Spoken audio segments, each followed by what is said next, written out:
maka ga Mukasa awo ku kyalo Kiganda era nga muno bwe bamusanze ng'embeera gyalimu mbi nnyo ddala nga ebitundu by'wansi bitandise okubeera nga ate bivunda. Embeera eno yennyamizza abatuuze era nga tetunaba kubeera nga tweyongerayo katusooke tubafune nga boogera okuttaanya ku mbeera ya Mukasa.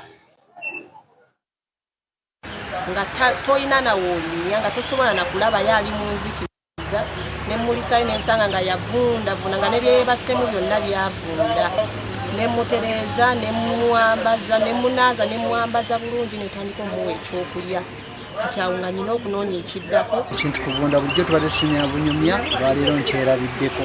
omwami yazaala abaana be bulungi ate n'abeera nga bambi yabateeka mu bulamu obulungi yabasomesa ate ne bamusuulirira n'ekibanja ekiva wano pakeeri ebintu byabugaga byalina mu nju omwo bingi. Tiwali ajja kujja wano ng'akireiminga kubanga omuntu alwadde emyaka emeka avunza tuse n'okuvunda afudde muvundu ate mutumuweki tubawe tujja kukiriza abatuze tujja kukiriza wakiri missionaries zibitwala ng'omulanga guno naddala TV ya fene nganzi ekulemberwa bannamawulire bana abatunonye ebule n'ebweyo okujja okwogera ku nsonga z'omuzeeyi ono ng'abalabye amawulire gano mugatadde mu nkola.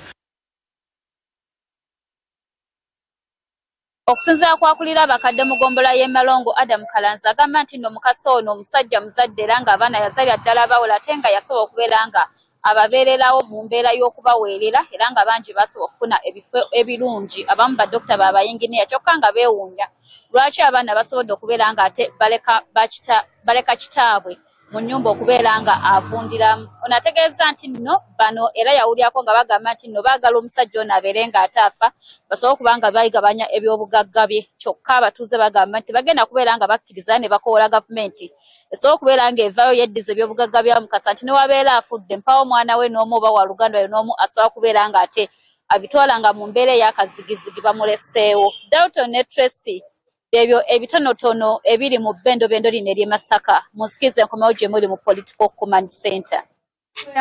Zainab Namsazi, I think agree with the situation in the US and other developed worlds where you have elderly homes for moments where children do not want to be a part of the team that takes care of the old parents. We must appreciate that the times, if they don't do that, can they have capacity to hire someone to do it for them?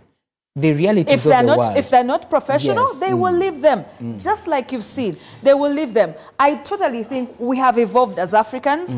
The general notion of, yes, we do take care of our parents and elders until they are dead. With the kind of economic situation we find ourselves in as a country, and the nuclearness of other families, you have two kids, who is taking care of you? People have traveled, you are old. I think you need to even in the village context, there's this guy called Ibanda. He has to look after some people, but he also is the breadwinner. You get it? Sitting home means you will not actually look after these parents. So what do? You have to divide yourself. If you're earning a salary somewhere, let's say 50,000, if you're gardening, for instance, you need to go to the garden, find someone who give maybe 10K, 5K. That is the challenge of the day. But also fundamentally, can our governments, can local governments or the central government move towards building homes for these kind of people? I think I did hear that conversation from the Ministry of Local Government or something like that. He's very intentional about it. Yes, I remember Balam hinting about it. He is very intentional about that there are people, in a way, in the big, people can be empathetic and say that is not African, you see. But the Africanacity has reduced 20 years ago, people would not accept foreigners to touch the caskets. To date, they do. Service. Well, that is a conversation from the areas in Greater Masaka. So let's go to Mugasha and find out what is happening in his own area. And yes, Gasha, they are very smart. We would like to hear, I see in Barara, the sun is already out. Impressive. What is new from the West, the land of Amate? Thank you very much, Dalton. Good morning to you, good morning, Tracy, and good morning to you watching us. Now, what is new is that the LT1 election are kicking off, and it begins with a process, certainly. Now, what is happening is that we are having the registration of the voters and those that will participate in, contesting. So what we see is that at every village, registration has already begun. And while speaking to the the election administrator, Violet Tuhura, she confirmed that at least right now, every village of the 186 villages in Bara City, registration is underway. And what is happening is that they cannot utilize the registers that were used in the previous general elections because every village right now is a constituency. Now, that suggests that there needs to be fresh registration of those who will be taking part in voting and those who will be taking part in contesting at these levels, from local council 1 chairperson to local council 2 chairperson, and also women councils. So what we see is that registration has already kicked off, and in the 186 villages in Bara City, we also see that the nominations will be happening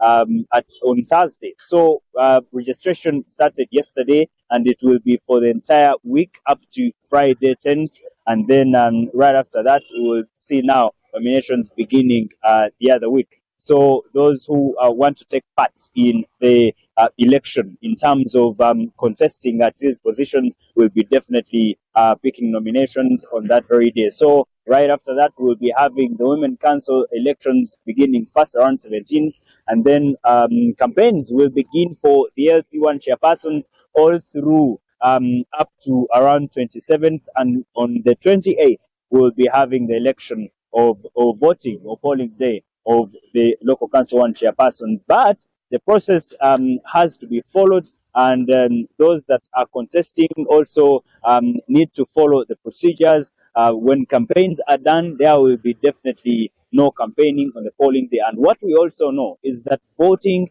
will be by lining up, and we last saw this in 2018. Now it is happening again. You will have to go behind the LC1 chairperson that you will be what you will want voted. In case the chairperson is not there, there will be definitely an agent. But at least what we know is that the registration, fresh registration of the voters began yesterday, because every village anyway is a constituency that is according to the Electoral Commission. So that is what is happening to you, Tracy and Dalton, and to you that is watching us here in Bara City. And definitely it's not happening just here, even in other districts, in every other villages. It is happening of the over 71,000 villages across the country. Let me get back to you, Dalton and Tracy, at the Political Command Center. Good morning. Well, very interesting for that. I hope you have cured your temptation to contest as LC1. Eh? Yes, And Gasha. Chairman Gasha.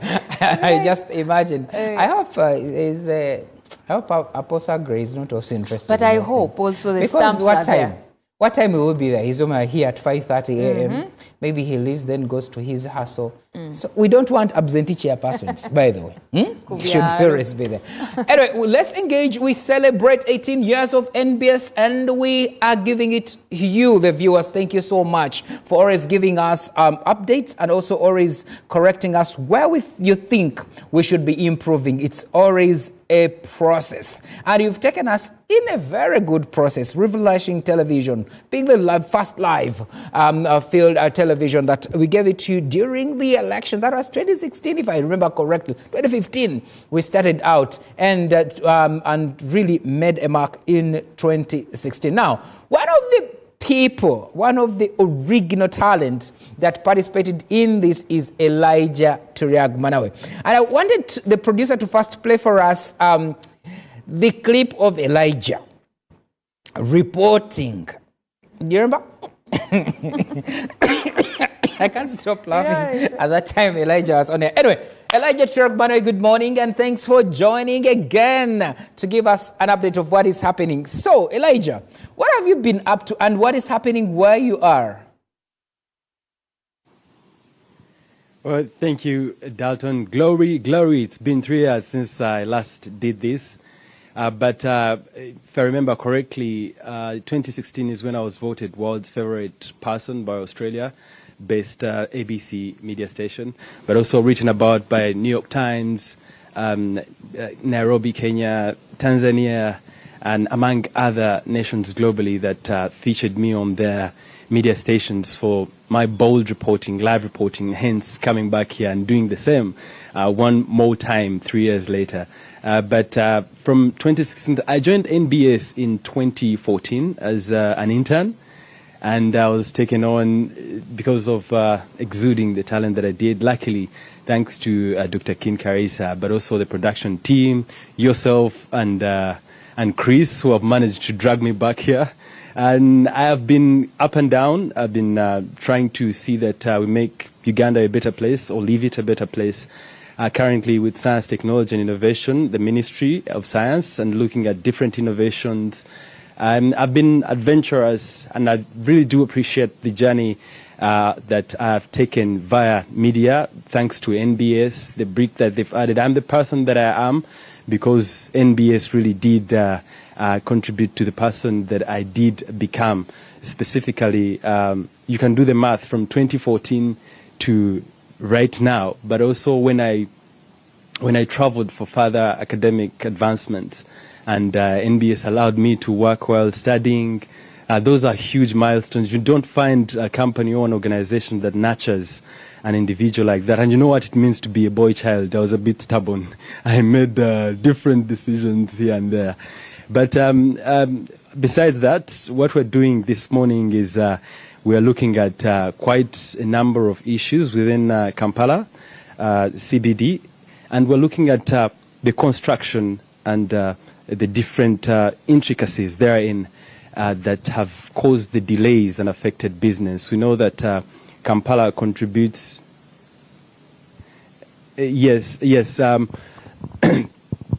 don't know, Dalton and Tracy, if you can still follow the conversation, or do you want me to stick to the journey of my media lifestyle and my career? But I will want to go into the conversation today because we're coming to you live from City Hall in the heart of Kampala, and we're going to be discussing road construction and the different delays. In the interest of time, I am joined by Engineer Maurice Kairania, who is the Deputy Director, Roads and Drainage, and we're going to be dissecting matters of road constructions and delays in the Kampala business district. Yes, we know that Kampala does contribute hugely on the national economy. Let me first have Engineer introduce himself and greet the people and the viewers out there. Good morning, viewers. Thank you, NBS, for giving us the opportunity to speak yet again to our people of Kampala so that we bring them to speed of what we are doing as KCC in terms of improving our road infrastructure and addressing the drainage flooding challenges within the city. Thank you very much. At the Science, Technology and Innovation Ministry, we have a bureau called Mobility. And in the ATMs in full is agro-industrialization, tourism and hospitality, mineral development, plus oil and gas, but also science, technology and innovation, which is the driver of all of them. So mobility specifically is critical for us as well, since we are intertwined. So the infrastructure being an enabler of the ATMs, what are the different interventions that you've taken to see that you can avert the delays? 70% of the revenue, according to URA, comes from Kampala Central Business District. But also more than 65% of the gross domestic product comes from the informal sector, who are the main operators within downtown Kampala areas. And they're affected by traffic. What are the different interventions KCCA is making?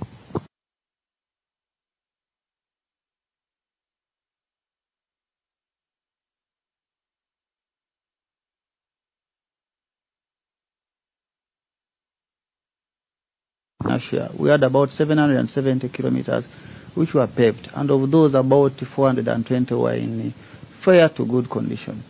And what as cases here we are doing a number of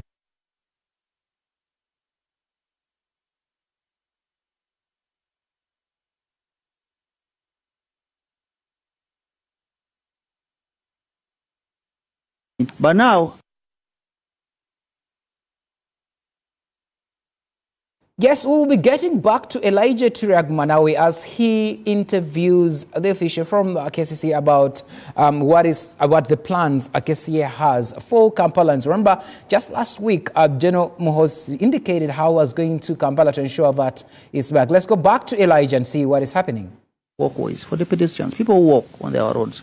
We have now roads like Square One, which we are ideally also providing for cycling. We have roads like Button Street, we have Market Street. Most of these roads, for example, within the CBD area, we are not only going to provide for cyclists, but also pedestrians. So we are integrating all the different modes of transport. Also, I want to inform our viewers that KCCA's work is developing a project for what we call the bus rapid transit system, where we are going to have dedicated bus lanes.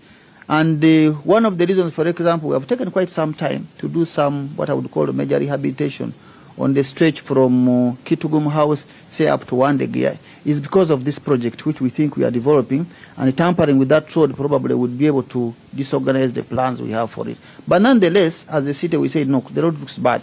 So in our programs, currently as the road department, we are going to rehabilitate that road from Kitugum up to Wandegear. We already have a contractor who has been procured under the World Bank to work on the section from Wandegear up to Waise through Kubiri. So we are doing quite a number of things. The road construction delays, Engineer Kairania, what would you attribute that to? Is it the contractors? Is it on your side on selecting the contractors? Where is the problem? The main cause of delays of most of these road contracts has been, one, is the relocation of public utilities. Like I'm telling you, I've been saying that the roads now that we are constructing them, we are providing for walkways, the NMT. So you find you are not reconstructing the road curb to curb. You are doing a bit of widening. So you have to allow for the cyclists where you have right of way. You have to provide for the walkways. So in doing so, you find you have public utilities in most of these, the extra width. So you have to move them before you continue with the works.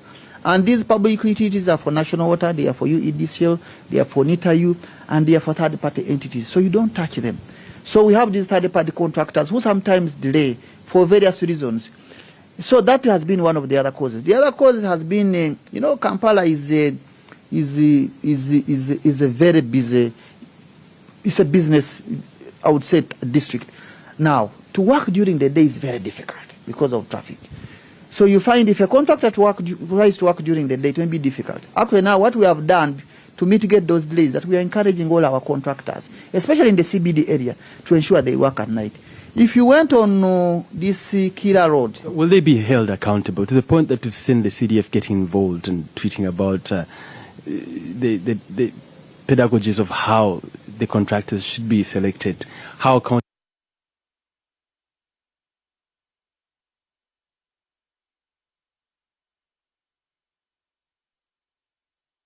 these people submit, it goes to clearance by Solicitor General, so you may not attribute it to one individual or one entity. So it's a process. So because it's a process, there are so many controls. Now you get a contractor. I always like to give an example, like you talk of a school like King's College Budo. You admit a student who has got 12 aggregates in P7. Now, King's College usually takes 4s and 5s. Now, to get the best out of that student may require a little bit of extra effort. I don't want the public to think that we are not doing anything about non-performing contractors. I will give a very simple example. When I just come to KCCA, there is this road which passes, this Naguru Road, where you have that Chinese hospital which they donated to Uganda. There was a contractor who had failed to finish that road. KCCA moved in and threw out the contract. You'll not be having asphalt on that road today. So you have to look at the contract has provisions, and we are also, these days, very careful, trying to be a little bit, to go an extra mile, to do proper due diligence on these contractors. And sometimes there have been incidences where you have administrative reviews because you have thrown out a contractor, but the due diligence process has revealed that this contractor doesn't have capacity. So we are focusing on ensuring that we get the best contractors, but also encouraging our contractors to work at night when it is there is not a lot of traffic. Thank you very much, Engineer Maurice Kairania, there giving us an eye, or helping us cast an eye on the road construction delays in CBD Kampala. Thank you very much. Back to you, Dalton, Kawesa, and Tracy. Well, greetings to the people out there. Ruhanga Barinde, and we shall continue to serve the country in various ways. Thank you very much, Elijah, for that update. A veteran of Next Media. But those that remember Elijah Tiragmanawe for the accolades that he got out of the boldness and the courage he exhibited in the field. Let's go back and look at this clip.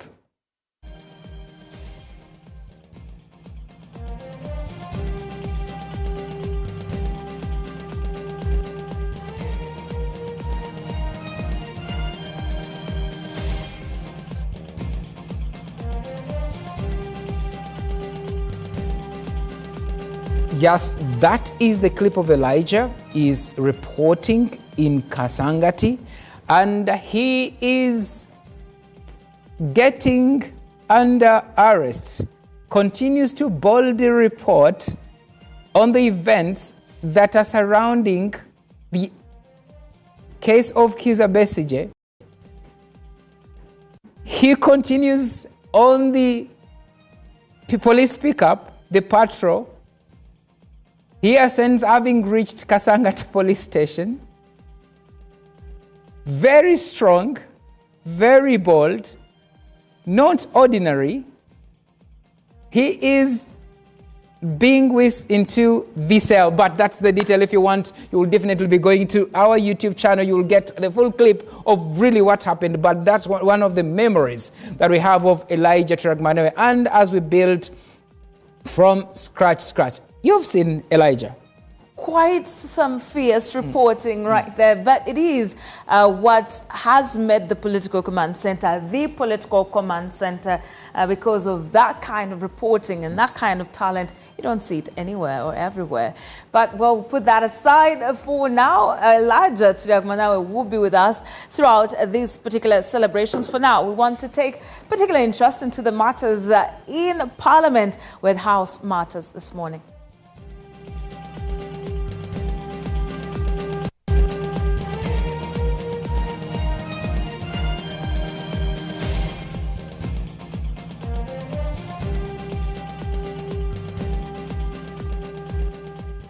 Well, so many things are happening around this country, but this time around, House Matters. What is happening in Oboth-led Parliament? We have not only a senior Parliament reporter, but also happens to be the president of all reporters at Parliament. Yes, good morning, Sam Ibanda Mugabi. And what do you have today on House Matters?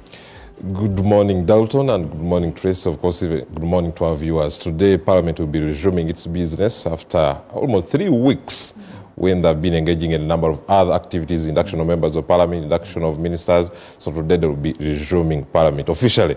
We hope to see that business will start, the business of the 12th Parliament will be starting today by designation of members to the different standing committees and to the different sector committees. When I talk about the standing committees, those are the accountability committees, COSASE, Park Central, Park Law Government, and we shall also see designation of members on the government assurance committees. But we like to see the government chief whip, Honorable Dr. Ruth Acheng, will be the one mandated. I think it will be her first assignment in Parliament to see that she designates members to the different sector committees, those from the NRM. And Honorable Paul Mwilu, the one on the side of the opposition, or the opposition chief whip, will be designating those on the other side of the opposition. And the Speaker of Parliament, being the patron of the independence in the House, or the Dean of the independence in the House, will be assigning somebody to designate on his behalf those that are independent in the House. But we're also seeing the election of the backbench commissioners. Remember very well, last time we were talking about the backbench commissioners. NRM has already nominated 3, and these are women members of Parliament. We don't see any male member of Parliament on this commission on the 3. So we are likely to see only 3 women members of Parliament being presented or nominated by NRM, and they will also be designated today by the government chief whip. And these are Faith Nakuda, woman member of Parliament for NEPAC, Honorable Jessica Ababiku, the woman member of Parliament for Adjumani, and Honorable Susan Jole, Abeja, the woman member of Parliament for Otuko. Of course, opposition already presented their candidate, and that is Honorable John Baptist Nambeshe. Okay. All right. As we conclude this, the last time we heard about the amendment bill, Administration of Parliament Amendment Bill, that it was just a proposal. So what is the update? Has it been shelved? The intention? What is happening? When you look at the order paper of today, you don't see this item there. But I saw Nizi Honorable Dennis Nama, the MP for Wiaga West, he posted and said today will be seeking leave of Parliament. So we are likely to see the Speaker of Parliament amending the order paper. You know, the Speaker has that powers to amend the order paper. So we are likely to see the Speaker amending the order paper and providing an opportunity to Honorable Dennis Namala to seek leave of Parliament. Of course, he will be explaining to Parliament why he wants this leave of Parliament to go and make an amendment in the Administration of Parliament Act. And what is entailed in this bill or proposal is to see that he wants all opposition members of Parliament to elect the leader of opposition, and also those independent members of Parliament also participate in the election of the leader of the opposition. Will Parliament grant leave of Parliament to Dennis Namala, the MP for Wiaga West? We wait to see today, and if the Speaker also amend the order paper to have Honorable Namala granted an opportunity to seek leave of Parliament today. Let's wait. All right, thank you very much, Sam Ibanda Mugabi, for giving us an update. We definitely will be keeping our ears and eyes on NBS television. That has been House Matters and what is happening in Parliament.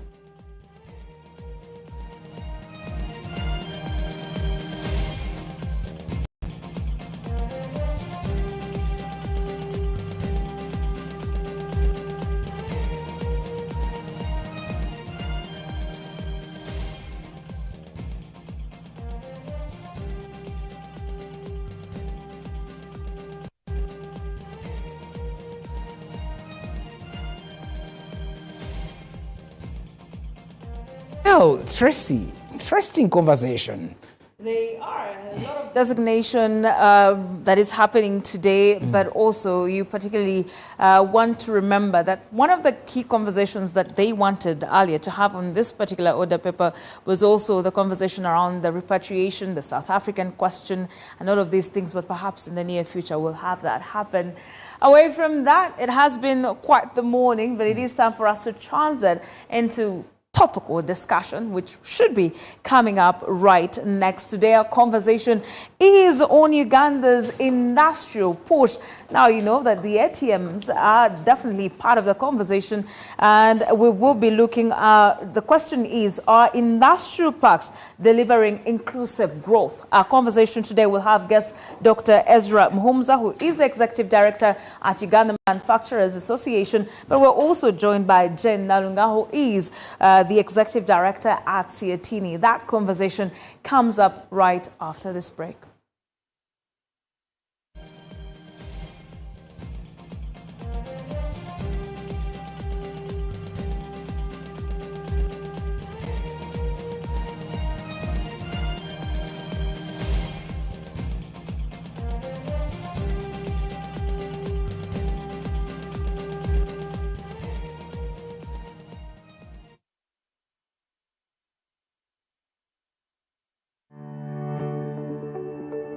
The Ministry of Health informs the public to remain vigilant against Ebola virus disease. Symptoms include diarrhea, vomiting, abdominal pain, fever, and body weakness. If you or someone you know develops these symptoms, seek medical attention immediately. Protect yourself and others by avoiding handshakes and unnecessary physical contact, washing your hands regularly with soap and water, or using an alcohol-based sanitizer. Cleaning frequently touched surfaces and avoid direct contact with infected persons' body fluids like vomit, stool, sweat, and urine. To report a suspected Ebola case, send an SMS to 6767 and type alert, or call the toll-free number 0800 100 066. Report early, protect lives.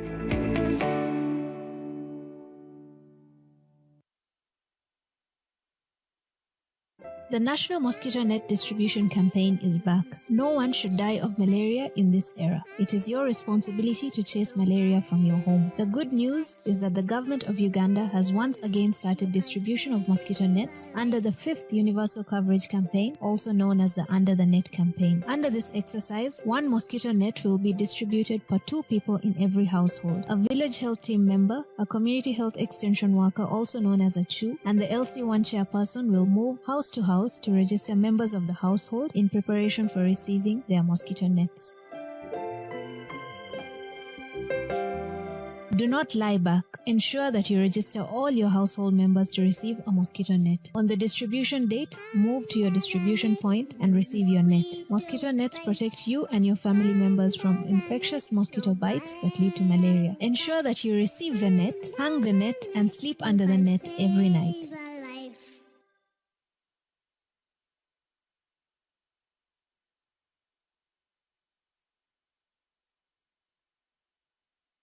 Hey, travelers! Are you a family gearing up for that big vacation, a hustler working abroad coming home, or your squad chasing sunsets and passport stamps? It's time you lock in. Say goodbye to long airport queues, shocking roaming bills, and the stress of hunting for local SIM cards, because now you can travel like a local. Stay connected in over 180 countries. Just scan, tap, and boom! Instant data the moment you reach your destination. Get your Rogue Travel eSIM today at travel.roguetelecom.co.ug. Contact us on 020-5000123. Did you know? Brought to you by Fake spare parts can be deceiving. They seem cheaper, they seem good enough, they get you moving for now. But what you don't see is the hidden cost, damage to your car, endless repairs, wasted time off the road, and potential risk to lives. In the long run, fake parts cost you more. Choose genuine parts from any CFA or mobility location countrywide. Did you know? Brought to you by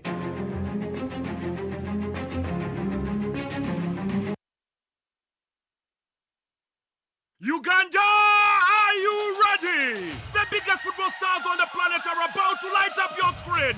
From June 11th to July 19th, 2026, history will be made at the FIFA World Cup 2026.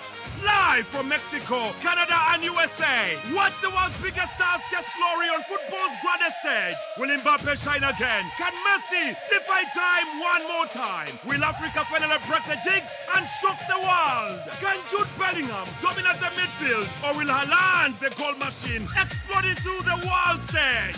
Catch all 104 matches live, uninterrupted, only on Azam TV. Get your Azam TV decoder today for only 40,000 Uganda shillings, or 80,000 with a dish inclusive. Visit any authorized dealer countrywide or call 0312-308-900 today. Azam TV. Entertainment for everybody.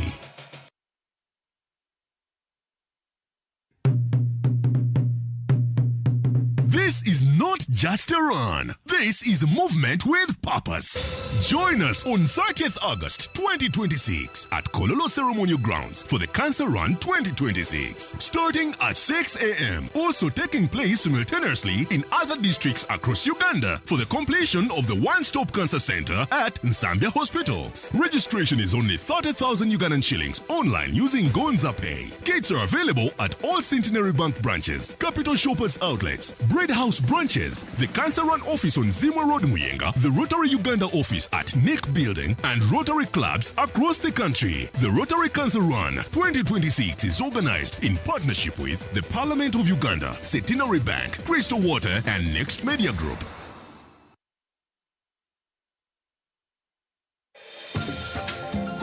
For 18 years, we have been there when history was made. When Uganda celebrated, when the nation mourned, when questions needed answers, and when the truth mattered the most, we have gone where the story is, bringing you the moments that shape our nation live.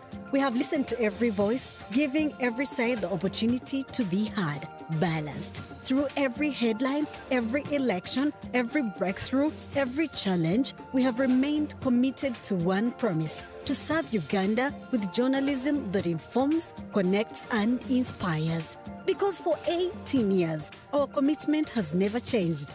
Live, balanced, always. Thank you for making us part of your story.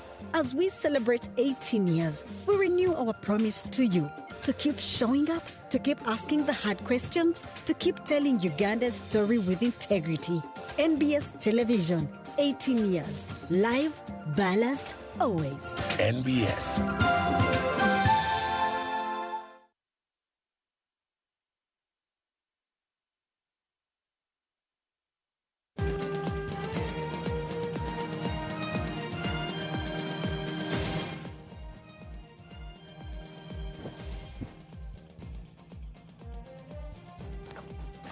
Well, it's a good morning from the Political Command Center. Welcome to this segment of the topical discussion. And this time we're going to discuss economics.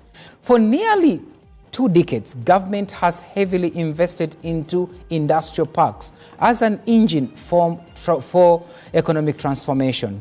From Namamve to Kapeka, Mbale to Soroti, government says it has created millions, it has created jobs and billions of investment in this country. But beyond the figures, the question remains, are these industrial parks creating decent jobs for Ugandans? Are these industrial parks helping the manufacturers as much as it's helping other investors? Are these industrial parks increasing exports as opposed to imports? These are the questions we need to ask. So the important thing to look at is, are these industrial parks truly transforming Uganda's economy? Or there is a big gap between the policy and development. To help us unpack is Dr. Ezra Muhumuza, the Executive Director of Uganda Manufacturers Association, but also I have Jen Nalunga, the Executive Director of Siatin Uganda. And welcome to the show this morning. Thank you so much, Dalton, for having me here. I'm really excited about this topic. Okay. Yes, as Dr. Muhumuza, let me begin with you. From a manufacturer's perspective, what would you want to know, what is the biggest or the single success these industrial parks have brought into Uganda beyond the figures that government throws about? Thank you very much. Industrialization is a planned action. And whenever you're talking about planning, you are talking about arranging the factors of production to be in a place where they can easily be accessed so that transformation can take place. So when we are talking about the advantage that, or a set of advantages that the parks have brought into the country, I would want to interrogate it from the perspective of what parks. We have got the industrial public parks, and we have got the industrial private parks. So here I would want, when we're talking about government, I want us to concentrate basically on the planned parks. First of all is that the parks have helped us to agglomerate industries in a given area, which makes it easier to extend the drivers of production or manufacturing.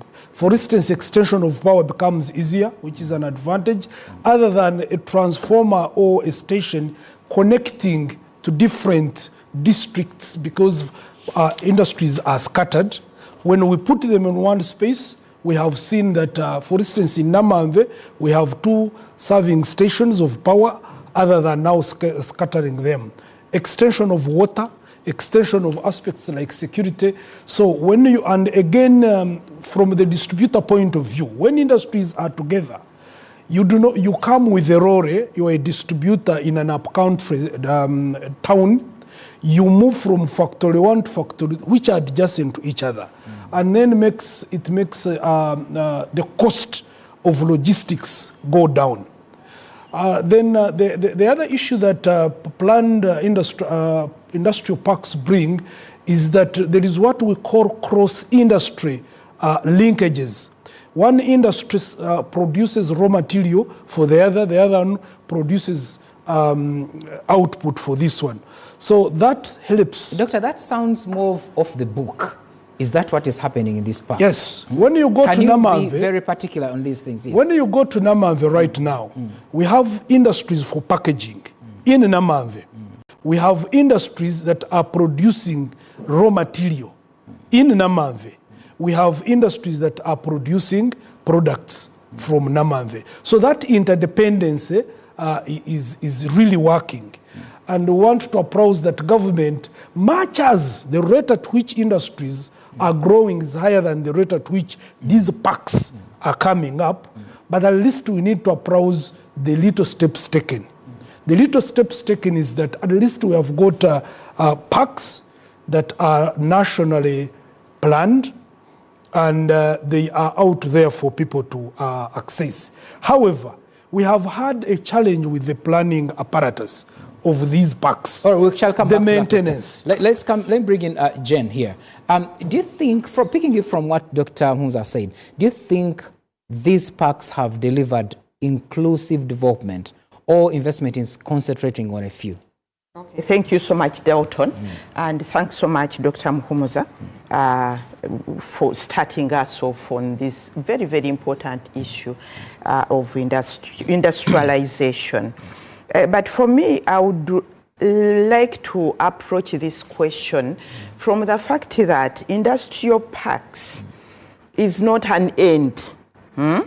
It's just a tool for our industrialization. And we can be able to deploy so many tools.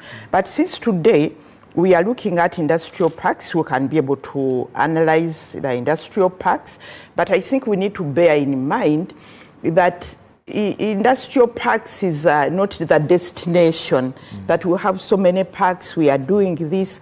We need to look at that broader objective. Why are we putting industrial parks in place?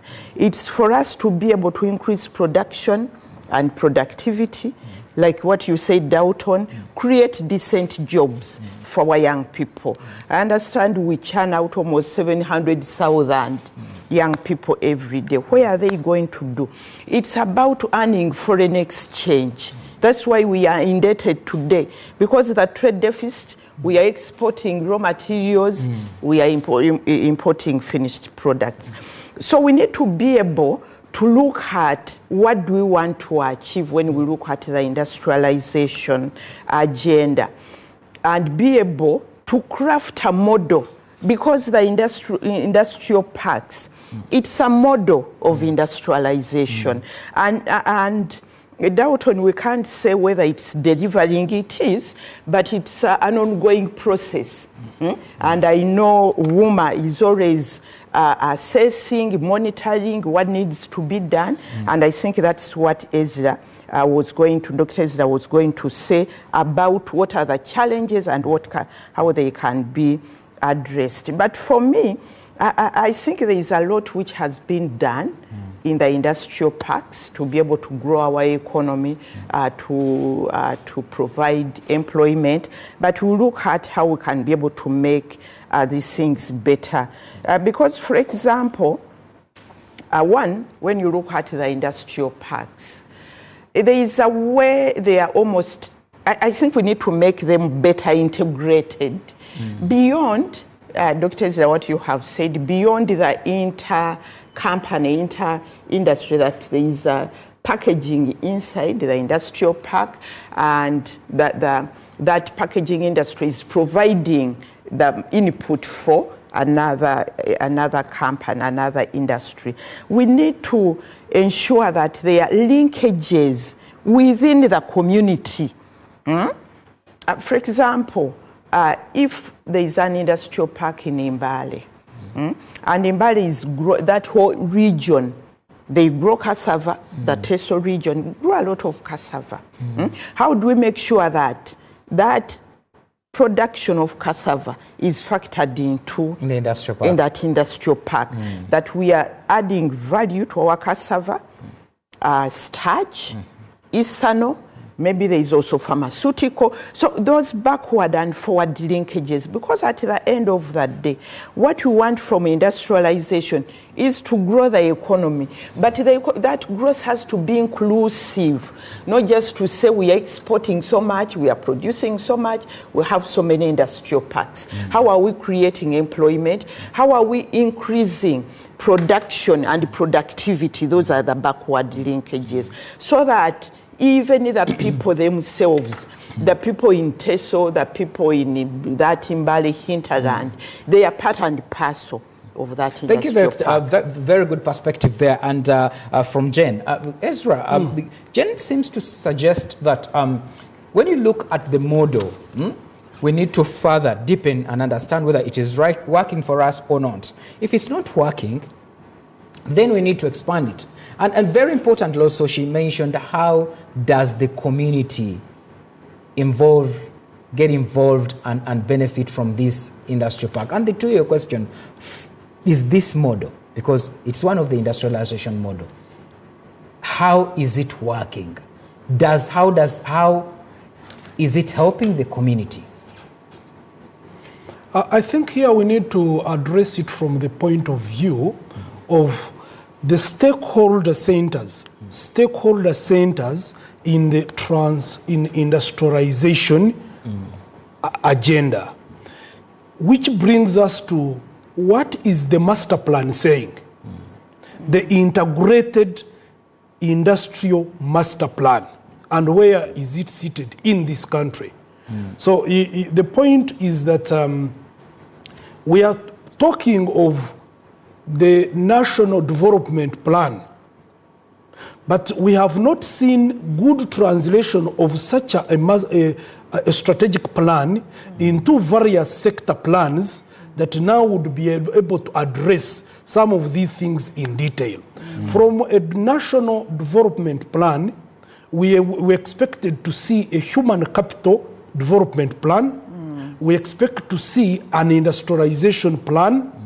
Now, in the industrialization plan, you see, industries work in three spheres. Sphere number one is the actual functionality of the industry, which is simple transformation of raw materials into a product. Then in the second, which I would call the second outer sphere, you expect what you would call the secondary supporting function of the industry. Now, when we are talking of the inner function, we are talking about these engineers, machine operators. Now, when you go into the second layer of sphere of influence, we are now talking about people in employment, in the service of the industry. Now, people employed in water, people employed in electricity, people employed in the road network around this industry. People employed, then you go to the tertiary layer. We are talking about people employed in the supply sector, people employed in the warehousing sector, people employed in the ICDs, the storage, warehousing, then the URA, the NBS, those who come now closer to support the industry, to regulate the industry. All those are unemployed until the industry is there. So when we are talking about industrialization and employment, we talk about the both direct and indirect impact. Now, another outer layer speaks to now what we call spillover. The spillover layer is constituting of, have we ever posed the question that, yes, you are in Namave, but does the master plan have consideration of the people around Namave? When we are talking about labor, where have we put labor hostels? within the area, or you brought an industry and you are busy creating congestion, you are creating a slum around Namazi. Let me come in here. When these plans are made, as Juma, are you involved? This is purely a function of government. The spatial planning is purely a function of government. But a big stakeholder. We are a stakeholder, but at a consultative level. So that's what you're Meaning, asking. you see, when planning as a function comes with what we call the power to take decision, the power to influence and allocate resources. So here it is purely a function of government. When we talk of both private and the public, because for the private park to be licensed, the regulator, which is majorly government, has got to look into this in the context of all these spheres. So that is why I'm saying... Is it lacking, or that is what it is? What is lacking is the comprehensiveness of this plan. Yes, there is a park, but a park alone may not help us to achieve the overall what you would call inclusive growth that she's speaking about. Yes, we are seeing what you'd call numerical growth in terms of increase of the output. But now she is talking about the spillover growth, which is now affecting even a person that is not employed within the industry, but is within the sphere of the industry. With the industrial park still on Dr. Ezra, the motive is general, not only besides what you're saying, but also to look at reduction of exports, rather imports. And the question is, why haven't these parks substantially reduced on Uganda's imports? It depends on what exactly we are talking about, what is being imported. Because, for instance, I want to challenge that when you look at our import bill in terms of food, most of the food baskets we are not importing anymore. Two, there is no country that is purely self-sustaining because you can't produce each and everything. But when we are looking at the impact of industry, we first could look at first layer of analysis is, do we have, to what extent do we have the basic needs of life? I think industries in Uganda, we have succeeded to do that. When you look at, we no longer have food scarcity because we do value addition on food. We do no longer have clothing scarcity. We no longer have generic drug scarcity. At least those what you would call Did we ever have food scarcity? We do not have scarcity of building materials.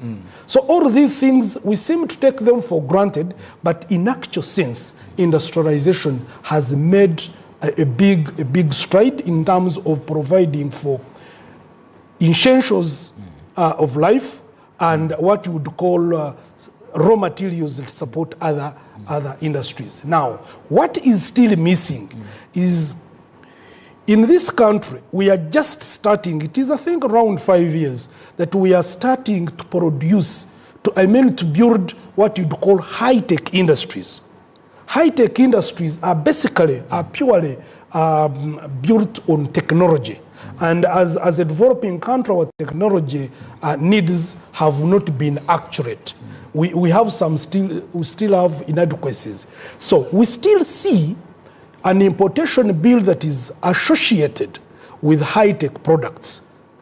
And that's why I say these are industries. But when it comes to basic industries that provide basic needs of life, we have hit a jackpot. We still have issues with some raw materials which come from primary industries.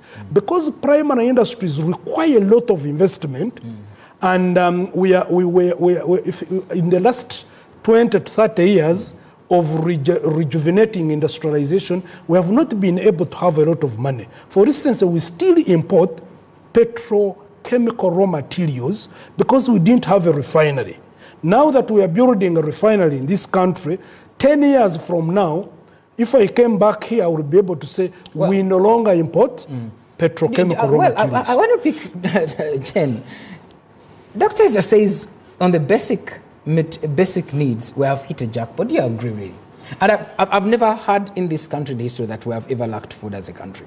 He says, I mean, these are things that we've managed. Yeah, I think what Dr. Ezra is saying, for those of us who have been here for some time, there was a time when even soap, we didn't have soap, we didn't have sugar, we didn't have salt, we didn't have cooking oil. That's what he's saying. Then now we have industries, manufacturing, which can be able to, we can be able to do that. And that's a plus. And what he's also saying, which I agree to, broadly, that we need to plan our industrialization journey.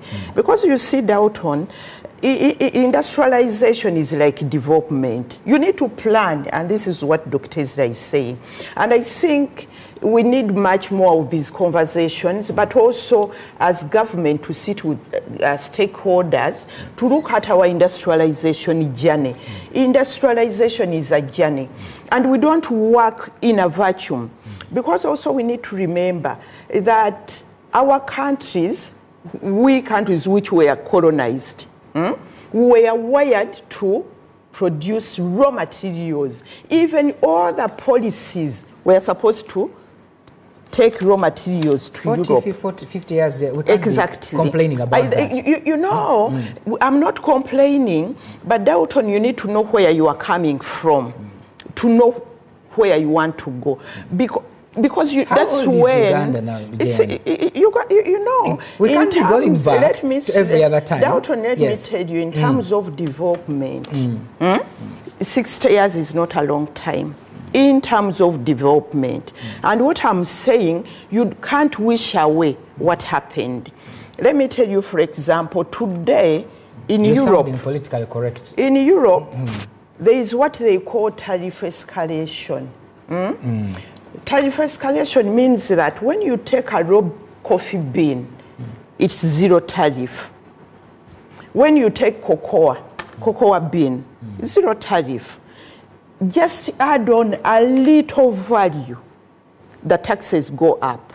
They go up automatically, and that discourages you from adding value. That's why I'm saying even the policies themselves, we are not industrializing in a vacuum. You need to address those policies out there. And that's why I'm also saying that when we are planning for industrialization, our policies have to synchronize. Procurement, what procurement policy can help us add value. Technology transfer. Technology transfer is not a given. You know, technology, you have to negotiate technology. Issues are around taxation. What are you going to tax, you know, so that you support import substitution, you know? So industrialization has to be a journey which we need to plan for. The vocational, engineering, the skilling. They tell us here, even people who used to do roads, that we don't have welders. We don't have welders. So if you are to do industrialization, you look at your TVET. What do we do? So we need to synchronize all that. We need to plan. And there are a number of our policies which we need to scale up. We have been talking to Uganda Investment Authority. Our investment code is 2019. But your policy should correspond to your ambition. You want to industrialize. Today we are talking about green, not just industrialization, green industrialization because of climate change. Because the moment you are not factoring in the green element, there is nowhere you are going to sell your products. So there are so many things which we need to do. That's why I'm saying we, in addition to looking at industrial policy as a tool, we need to look at broadly. How do we industrialize? And for me, I agree today, we are talking about a tenfold strategy. A tenfold growth strategy that our economy has to grow 10 times by 2040. We have to industrialize. That's a must. But it's the how. what model, what kind of policies are we going to put in place. And even in the market, we don't value the domestic market, by the way. But in our books, we have the import substitution strategy, which we haven't implemented very well. Look at us here. All these clothes, are they done in ginger? But this is domestic consumption, you know? So we need to agree that when it comes to this product on the domestic market, we are going to make it as Uganda. And that means then you have to go to the Ministry of Finance and say, all those products which are coming from outside, I will give you an example of matchboxes. We import matchboxes, we import chalk, but we can do them here. So you can say, all that with chalk coming from outside, we are going to increase taxes 80%. So for you, Dalton, if you say, for me, in my school, I want to use imported chalk, go ahead, do it. But government is going to get a tax out of it. Dr. Isra, from what she's saying, I want to find out, from a manufacturer's perspective, what are they saying, manufacturers saying, that is hindering them to compete globally with these so many incentives that we have in this country? Yeah, the cost of doing business, it's a terminology we use, but when you break it out there, you'll understand that when you say cost of doing business, we are trying to say, address the question of the raw material first. In this country, the question of raw material is not properly answered. For instance, who owns the resources? Because, Dalton, I want to simplify it this way, that whenever you talk of raw material, 98% of the raw materials for industrialization come from two sectors. Okay. It is agro, raw materials, and minerals. Now, when you go back and say, what is the policy structure, what is the institutional structure, what are the systems that are enabling the mineral sector of this country? You'll understand that first, the licensing apparatus has not been friendly. Some people hold licenses to deposits, but they are not holding industries. We call them speculators. We have been able to push government to be able to bring this to the limelight. Second, who does the discovery and the research about these mineral deposits? Where is the catalog that if you came with your money right now, you will quickly find the deposits? Now, you will find that an investor, especially an FDI, even if it's not an FDI, when you come and you want to invest into mineral beneficiation, you have to incur money into research to be able to come up with workable feasibilities. Now, that is where you seek the planning apparatus for the Ministry of Minerals and maybe lands should have done way ahead. But for instance, we see how we have been hobbling in this country for the last, I think, 15 years with oil. Up to now, we have not sold a single, because there is work that was supposed to be done along the way. Now, point number 2 is that the infrastructure planning is not interlinked, is not linking the industrialization properly. For instance, now we have got copper in Chirembe, but now the industries are in Jinja, save for the railway that had been put there, which has broken down. Now, how do you connect the two? Now, we have got a company that is doing steel, iron ore processing. Iron ore is coming from Kabare, but we transport coal from Tanzania and bring it to Iganga and transport iron ore from Kabare, bring it to Iganga on a road using lorries. Now, you'll find when you go to the international market, a country that planned properly, where the iron ore is closer to the processing plant, and you only take away billets, is going to be cheaper.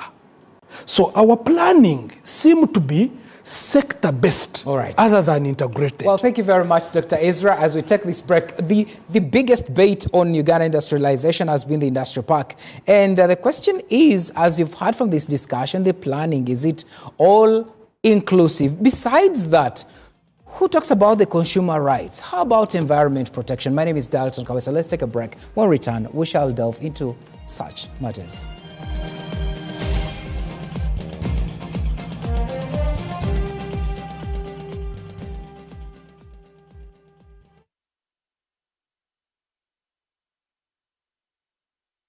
This July, NBS Television brings you closer to the stories everyone will be talking about. The drama gets deeper with gripping series, local movies, and characters that feel like home. The updates get faster with live coverage of events, breaking news, and real-time moments as they happen. The conversations get bolder with powerful interviews, current affairs, celebrity sit-downs, and voices that shape the nation. From the newsroom to the live scene to the stories that move us. July on NBS Television is fresh, emotional, urgent, and unmissable. NBS.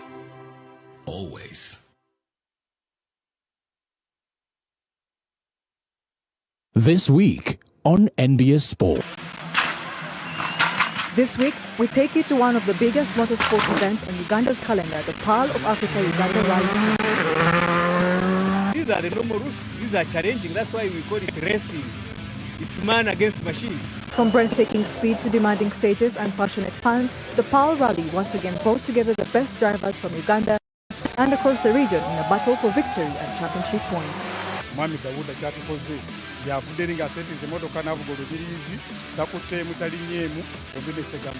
Tonight, we bring you all the highlights, exclusive interviews, and the unforgettable moments that defined this year's event.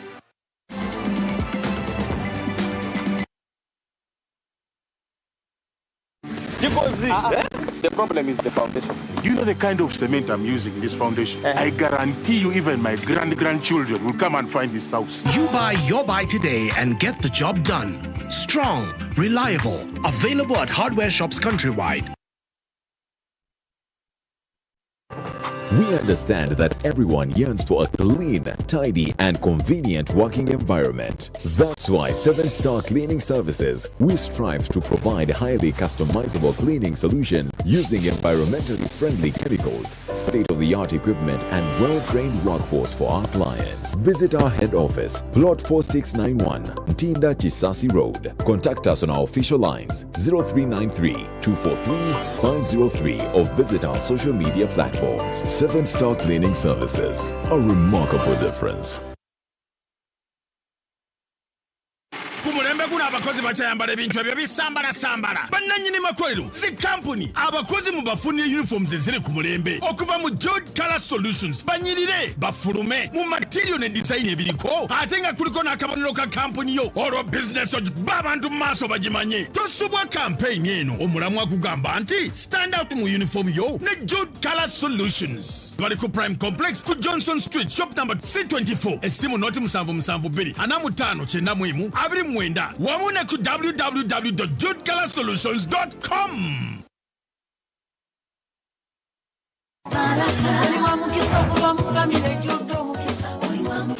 olwaleero masaga ku ntikko fizo zisasudde ku momo okumala emyaka emeka ntandise ttaamu ewedde esebo yenna mugenyi Eliana Social Parents Primary School baby class bambi namugenyi Anji. Yebaleko.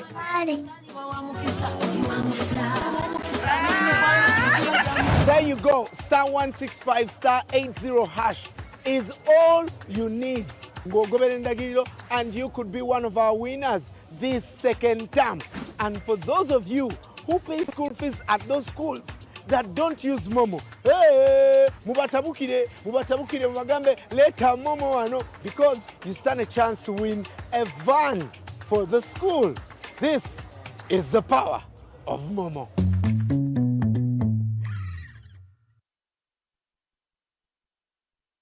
Why pay for someone else's repairs? Say goodbye to hidden costs and hello to peace of mind of a brand new start. Discover the Suzuki range of unmatched, fuel-efficient and reliable options. From the iconic Jimny to the new Across Hybrid.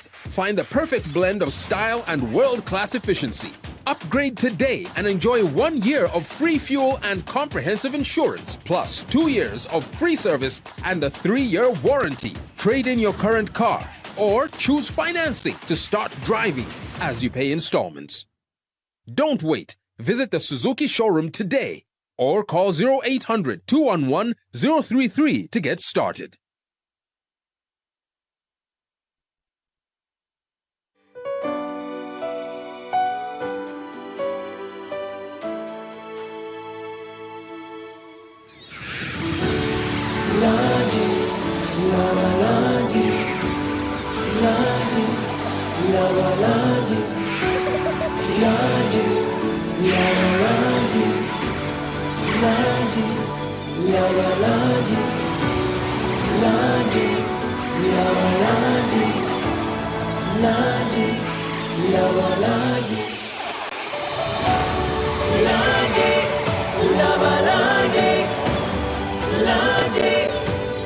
Color your words.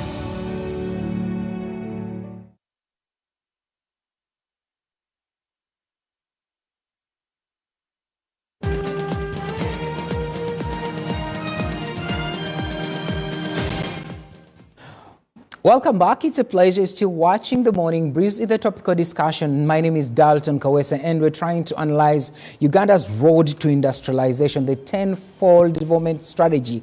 Is it in sync with the development for National NPF 4? Or we are just headless chicken as a country when it comes to industrialization? And I said I have Dr.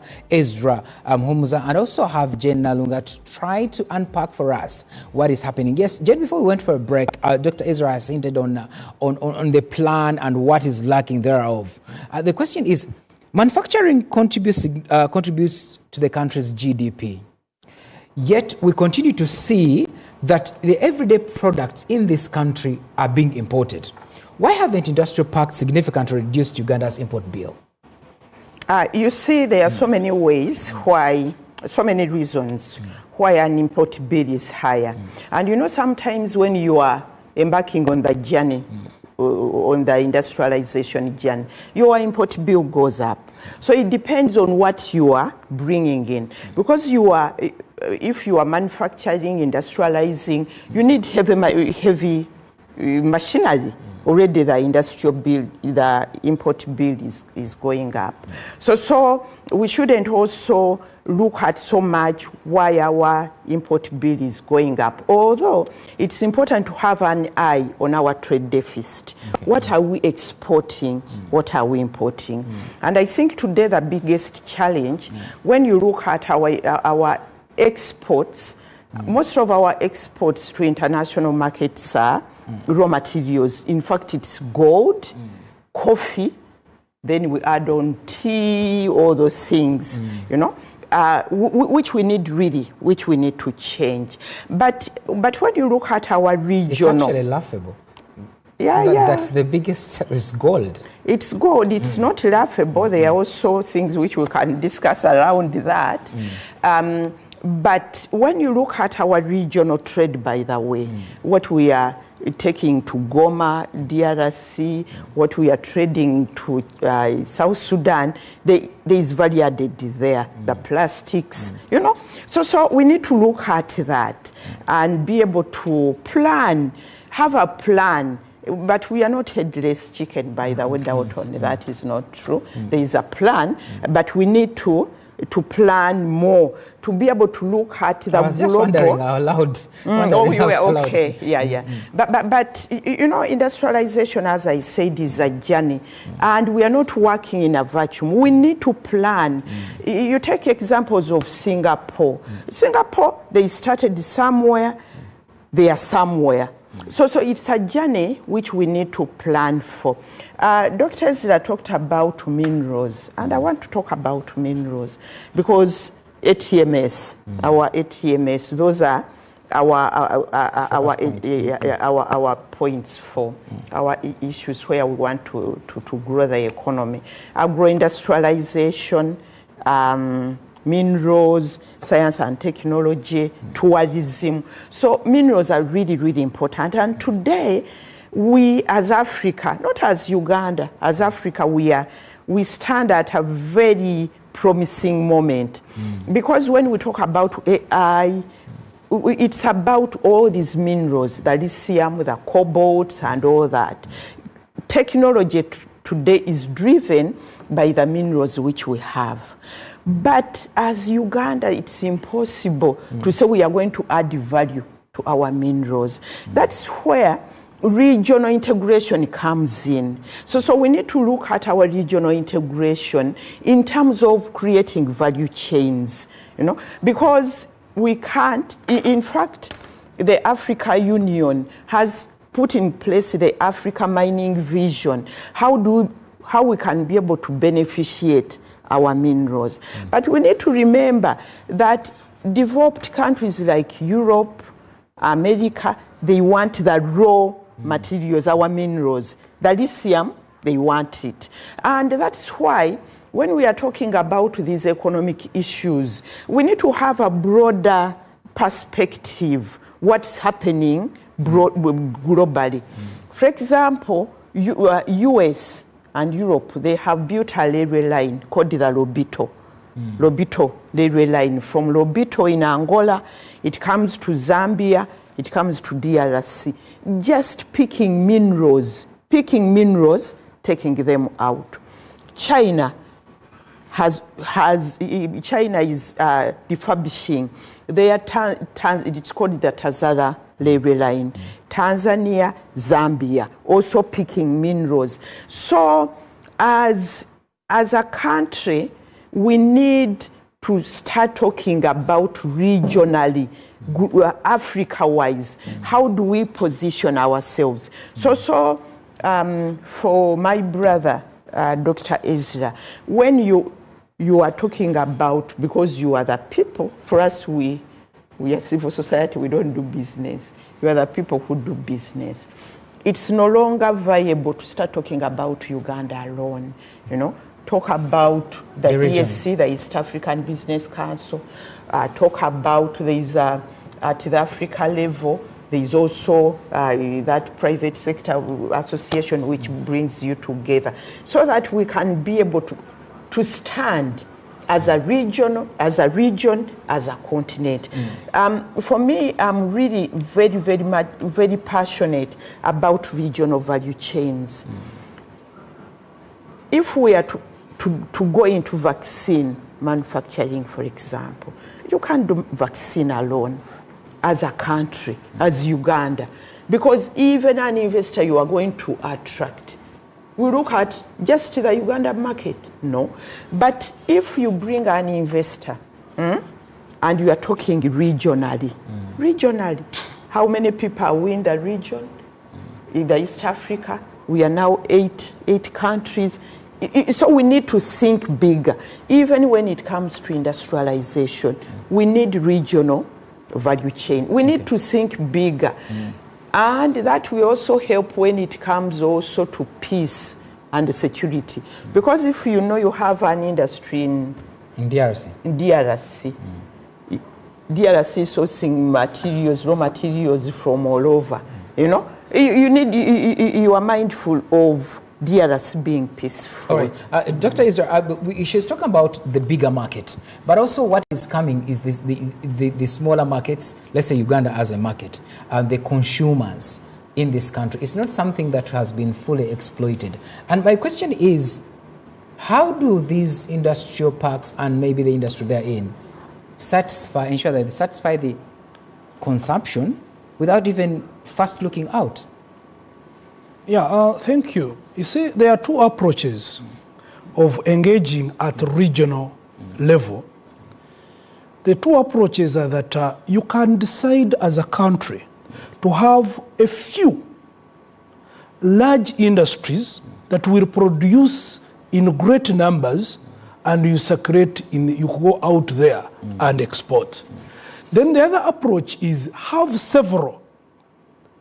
a bigger base of industries, then you increase the output, but this output is coming from several industries. So it depends on what you want to come up with. The developed countries, Germany had the first approach. Get two. There is a region they call Bavarian, the Bayern. Very huge industries. Every worker goes to get a job there. Produce in masses and extend to the world. But we have got other models, the Korean, the Chinese, that get several industries at all the levels and produce. And we find that the second approach has bigger impact. Now, as a country, this is the direction we would want to take, or we seem to be taking. Now, the question is, who is doing industrialization in this country?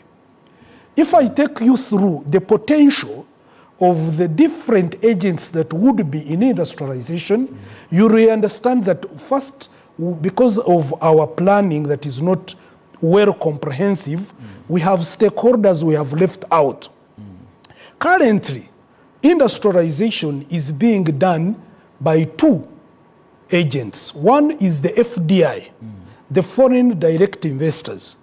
The second are the local manufacturers who were former traders but eventually have transited into industrialists. But if you asked me which school of industry did they go to, I do not know. And it's non-existing. Now, these are people who emerged, I would say accidentally, because they happened to have worked in industries and gotten inspired. Now, that's how our local manufacturing group emerged. Now, when you bring these two, these are the two. The biggest and the major stakeholder in industrialization was government. Before these two emerged, government was there, but government cowardized, pulled out of industrialization space. And that is where we need to address the fundamental question. Because government industries are supposed to be strategic industries that produce strategic raw materials which are now processed into intermediate that now the FDI and the other manufacturers can pick. Government has tried to come through UDC. You've seen no one currently would be able to invest, for instance, in the salt plant. But government has come in there through UDC. But again, the level at which UDC is facilitated to do this seems to be slow. That is now stakeholder number 3. The other stakeholder, for instance, when you are talking of agro-industrialization, this is supposed to be community industries. Now, the community industries are not properly planned in this country. These are supposed to be planned by local governments, because each of our local government must be having an enterprise they specialize in. And then we say, for instance, when you go to Chugumba, where they produce a lot of maize, we expect to see community industries that are processing what? Maize. If you went to where there is cassava, you would want to see alcohol, you would want to see starch industries, now emerging there. Now, the other group of stakeholders is, I have always put this as a national challenge. Currently, the key stakeholder in education and health sector, you know who they are? These are faith-based organizations.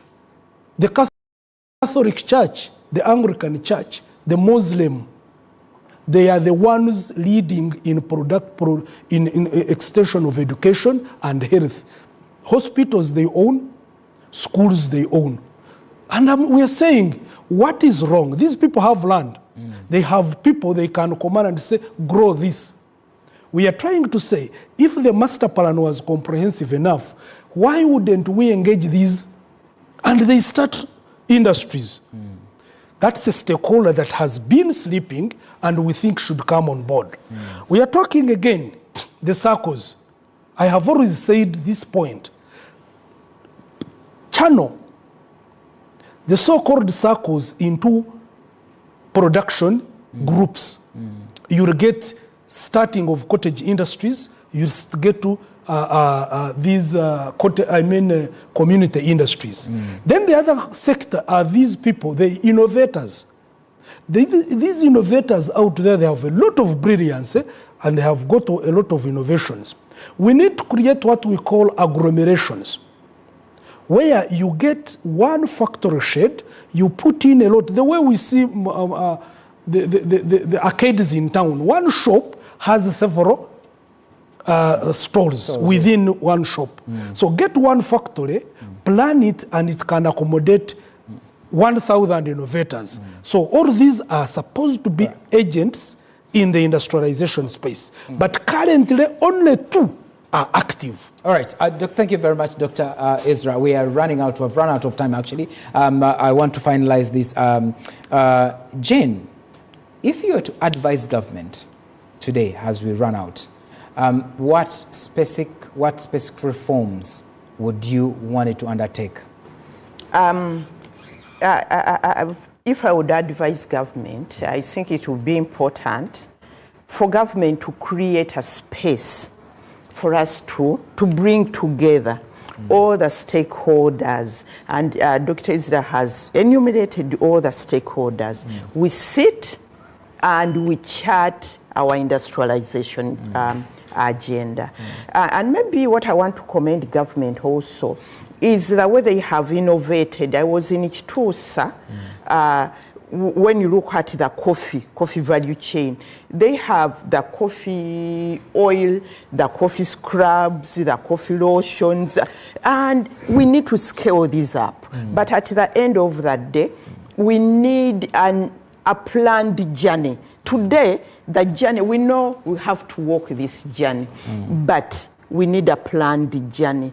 And in order to plan that journey, we need to, all the actors have to be together so that at least we can be able to make sure that we have a clear destination, we have the clear tools for us to arrive at that destination. Okay. Dr. Ezra, when you look beyond, what does success look like? Should we count it by the number of industries, the number of jobs that have been created, technology that has been used? How in 10 years, perhaps, how should success look like? Economic progress is determined by one parameter. It's the transformation in the people's welfare. These others are called process indicators. Transformation in people's welfare. So, for instance, I keep saying, I hear people say, the time for living is called what? That industries? No, living as human beings. That the lifespan for Ugandans has increased from 36 now to 60 something. Yes. Now, all those come in. Once you get that, you don't just pray about it. These are impacts of industrialization. These are impact of economic development. When you see population increase, population does not increase by mere praying. Population increases because the quality of life has increased. When you talk about reduction in death rates, these are deliberate things that are happening, and therefore we cannot simply wash it away because they are statistics.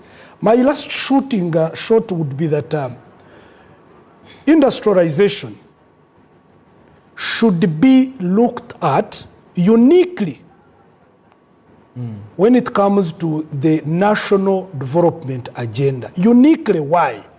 The impact of industrialization is long term, and the errors and mistakes made in the industrialization process are very costly to readdress.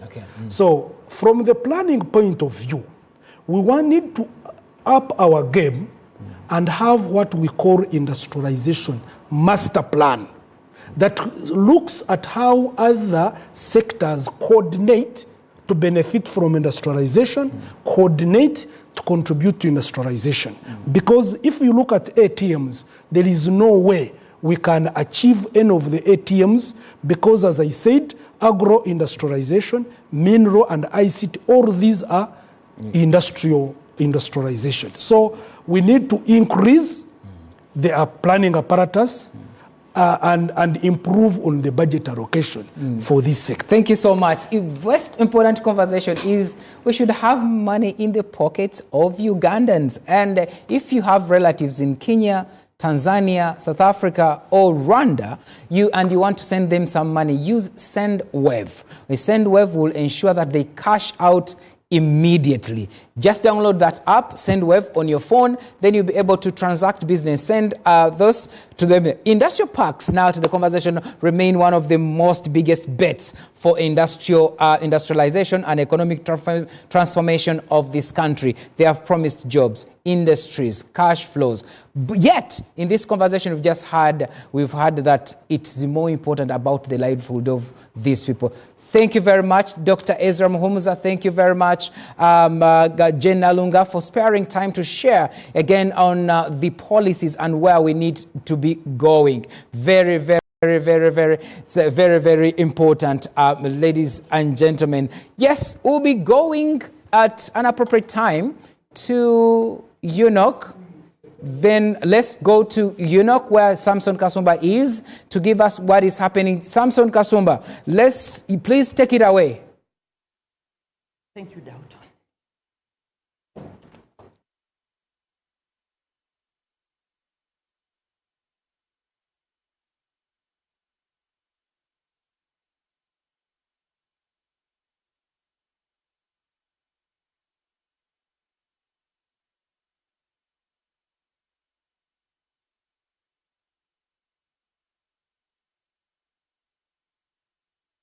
Is concerned, and that is huge and incredible opportunities that are opening up, and that is the conversation that we are having here in the NCC, as we call it, and we are on top of Nakuru Hill, one of the biggest hills as far as Kampala is concerned. Top conversation happening on top here, and just before we get anywhere, let's run ourselves through these messages very briefly, and then I'll come back and let you in on what is happening here.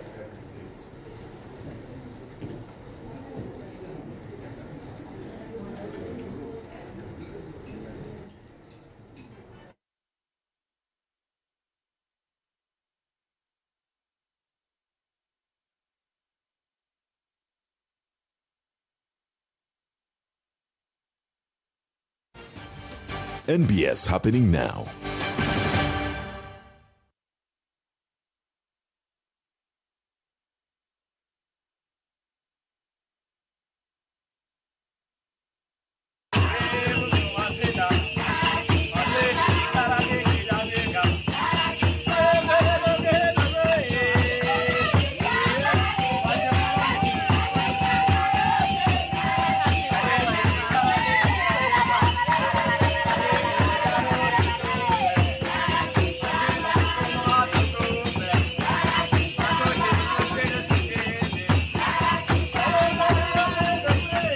For more information, please contact us on 0760-663-061 or email reservations@mbzgroup.africa.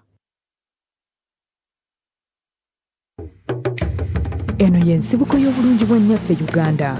Ensozi ezigulumidde n'ebibira ebiziyivu kyokka nga bikwesezaabu. Wali olabye ku maziko wakati mu kiragala, obuwangwa n'ennono ebyewuunyisa. Ebibuga, ebinyonyi, obutonde obweyagaza kw'ossa amazina n'embeera z'abantu byonna mu pulogulaamu Lambula.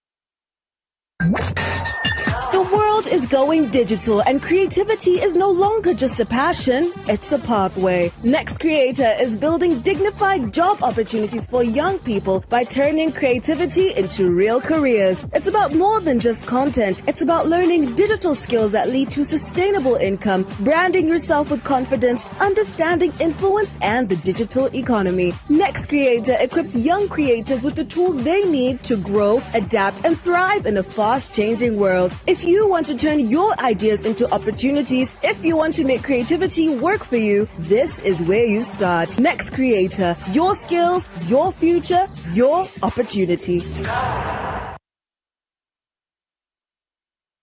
Uganda Communications Commission UCC kutusaka takulaba kunyoma olwokwagala okugatta omutindo ku music waffe obuwangwa naddala kadongo kamu n'okumugulira akatala ak'omulembe aka digital gold is gold bakabi abagikuba nga 3 mu July ku Sheraton Gardens wano mu Kampala. Freddy Sebata, Dani Mugula, Matia Luyima, Misusela Sega Mwenge, Kakumirizi, William Mukabya, Masias Warukaga, Freddy Sebare, Gerard Kiwewa, Jigijigi, Kasiwa Kapo, Harriet Sanyu, Nabitaka, Betty Nabulia, Aisha Nachito, Bonamu, Hatakuraba Kunyoma, Okwinga Shinje Mtwalo Kumi Vyepe Mtwala, Biyate Meze ya milioni 3. Sheraton Gardens a 3 mu July, tutandika sawe mu yakaunge. Kati gwono oberawa, Hatakuraba Kunyoma, Wagidwa, UCC, Rospom, Afro Mobile, Nesanyuka TV, Atoro de Bitegekebwa, Baluno Promotions.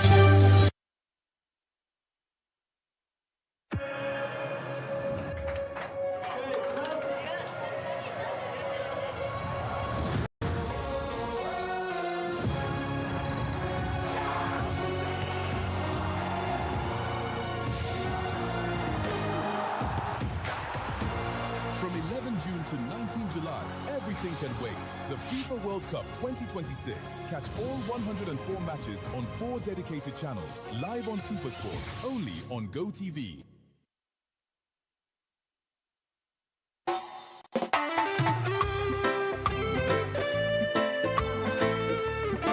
Shower music. This one's for the friends out there. Hi Fireflies, this is a shower music straight out of Cavalle. I am inviting you for my concert, which is going to be on 10th July. It's a Friday and you have no excuse. We'll be a National Theatre, chilling and jamming to Mental Break EP and Fireflies album. Come and let's have a blast. Interest is only 50,000 and 150K for those who will also want merchandise. I love you. See you soon. Mwah. The biggest World Cup Final Fans Festival is here! In Zambia on the 19th of July 2026. Forget about your tiny living room TV. On the final of the World Cup, all roads lead to the Yes Center in Zambia.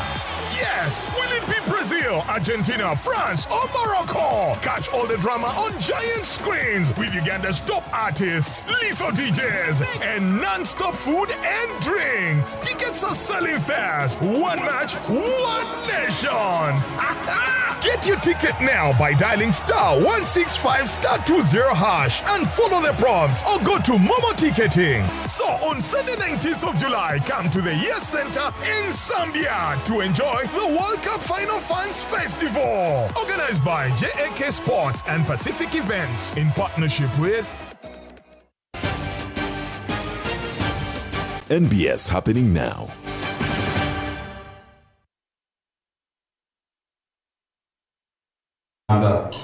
Who also has the advantage of seeing through help. Mr. Katamba is the chairperson of the board of UNOC. I'm very sure that I also saw Lady Proskovia Nabanja, the CEO of UNOC. I think I did see, right? Absolutely. Interesting, and I think I also saw the towering figure of the Director General of Uganda Investment Authority, Mr. Robert Nkiza. I am very sure I haven't missed him.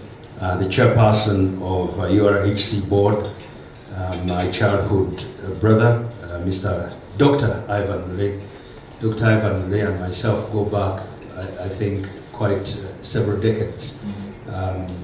He and myself are connected at the hip. That's a very interesting story, which we will tell on a very different day. I am very sure I also saw the CEO of Uganda Chamber of Energy and Minerals, Mr. Humphrey Asimwe.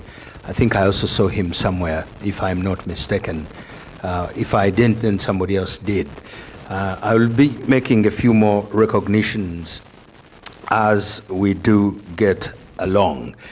I'm very sure I won't tarry here very long on matters why we are here, largely because by the time you earn this kind of invitation, you probably know two things. One, why we're here, and two, why it is worth our time on a day like this in a country like ours that is fast growing and creating incredible opportunities. One of the saddest things about us as Ugandans is we don't talk enough, and we are not loud enough, and we are not insistent enough about the kind of opportunities available for us in this country. And I'm glad that the assignment falls on us as at NBS. The beauty about us at NBS, we are deliberately and insistently loud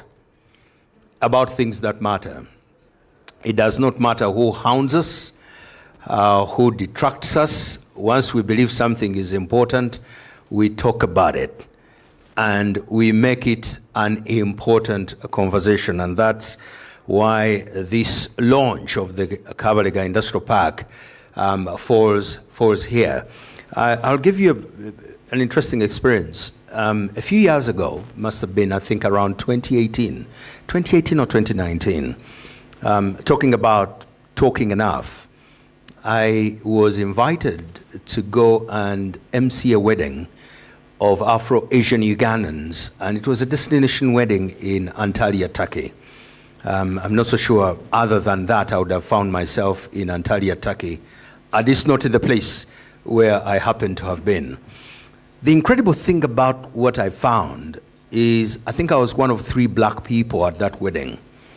The rest were Afro-Asian Ugandans. I have not seen patriotic Ugandans to the extent that these Indians are A, deliberate, and B, vocal about their Ugandanness. By the time I left that wedding, I have developed a love and passion for this country and talking about it that I didn't have. So if you are here, before we get very far, I'd like you to pick up your phone, take a picture of this launch and place it on your status so that your friends in New York, your friends all over the world can know what we are doing and how important it is. Take a picture of what is happening here, put it on your status, and say something to the extent that they should be envious that they're not in this room, because that's what it is. Just take a picture and put it on your status. Put it everywhere. Just put it everywhere. Just put it on your status. I'm not so sure why I'm even the one asking you to put it there and why it wasn't even there in the first place. So that's nice. I like what I'm saying. Just put it on your status. Put it on your account. Put it everywhere and anywhere. And you will see what will happen. Before we finish, there will be people coming here. Because depending on what you say, make sure you get the messaging also right as we get into also understanding this event a little more. Let's get to this information. Thank you. Thank you for obliging to my request to do something very noble and very good. Let's get to these messages as well. Oil. We all know it. The dark liquid from deep beneath the earth that is transformed into hundreds of products we use every day. But how does it move from the ground to the products we rely on? This is the petroleum value chain. The journey is divided into 3 main stages: upstream, midstream, and downstream. The Uganda National Oil Company, UNOC, manages Uganda's commercial interests in petroleum development. Together with its joint venture partners, UNOC operates across the entire value chain, ensuring oil and gas resources are developed safely, sustainably, and for national benefit.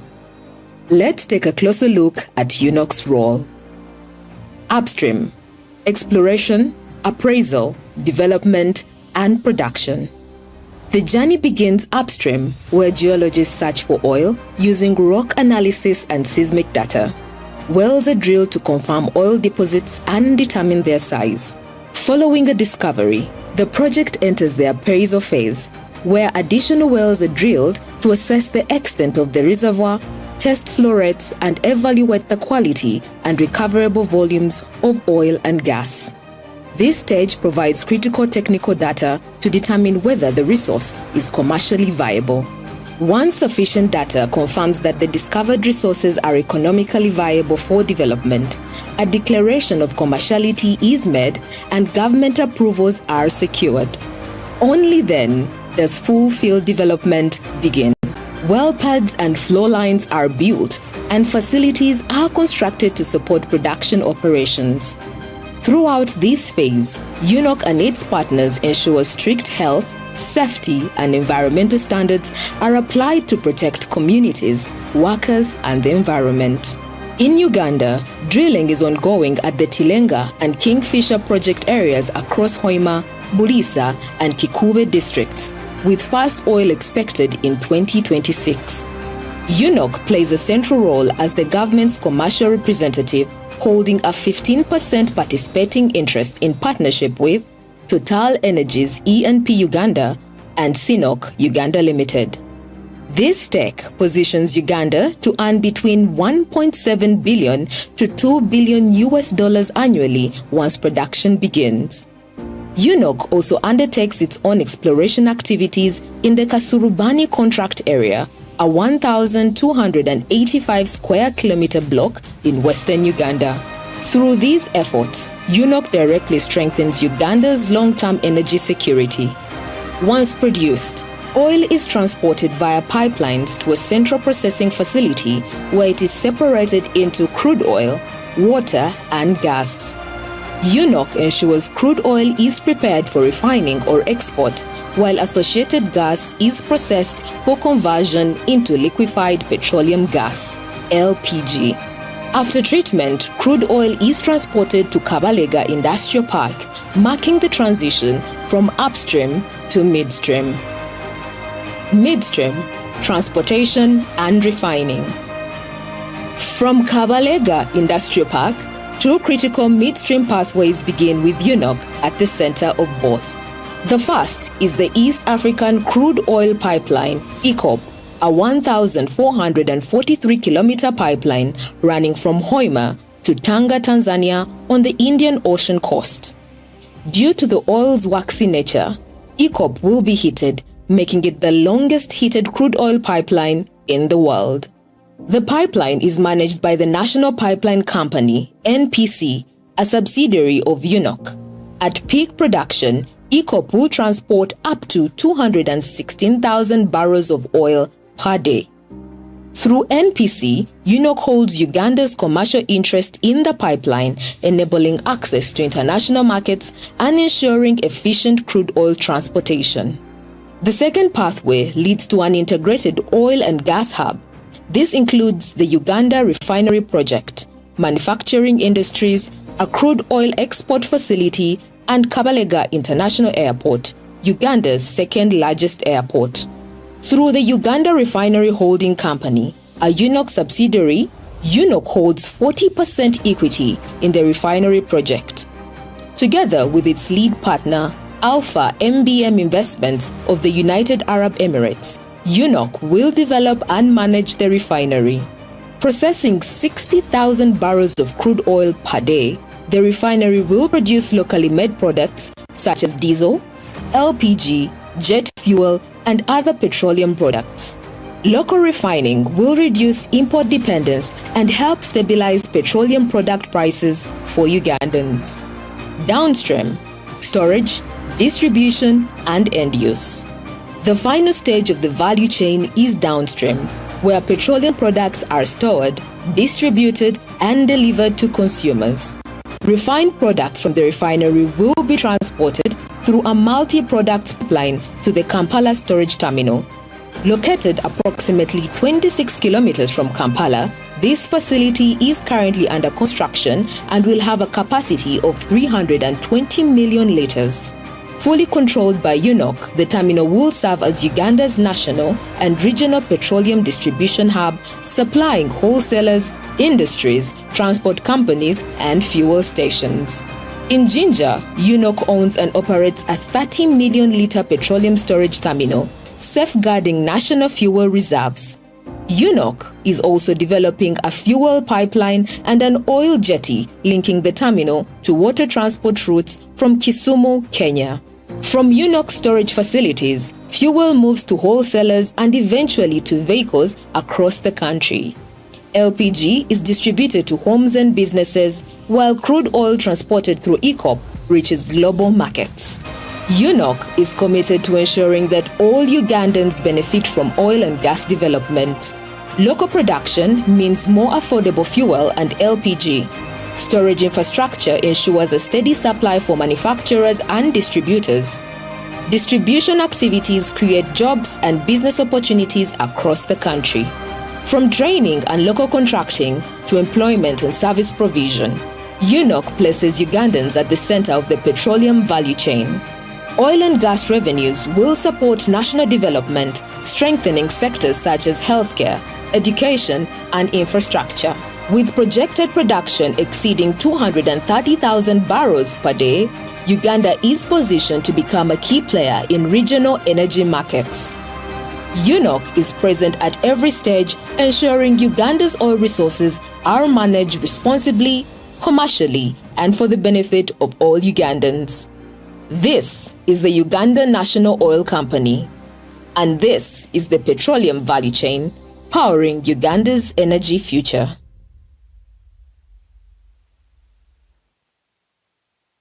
To the business of producing oils, I did two important things. Number one, I made sure I don't drive a vehicle that is under 4.3 liter. Number two, we are producing oil. Number two, I am ordering a bike that is a 1900 so that I can make sure I am a large consumer of oil. And number three, I don't promote electric vehicles. We are producing oil. So why should we be in electric vehicles? But this stuff is being done by a country that I call home. This is what I know about Ugandans. If this stuff was being done by one of the other countries around us, Ugandans would be talking about it. See what these countries are doing and what we are not doing. But because it is Ugandan doing it and not somebody else, they are quiet. That is very Ugandan. Ugandans will talk about the food of the neighbor and never the food of their mother. And then they will tell you they love their mother. Isn't it so Ugandan? Oh, am I saying something you relate with? That's very Ugandan. We will talk about the neighbor's house, the neighbor's mother, the neighbor's children, the neighbor's this, the neighbor's that. And not once do we talk about our home. And then we claim we love our home. But let's talk about, let's have another conversation about the Kabalega Industrial Park. Again, visual. And when that is done, I will have the pleasure of introducing a gentleman that I know to be the only one doing an oil podcast on this continent, if not the entire world. I'll introduce that gentleman right after these messages.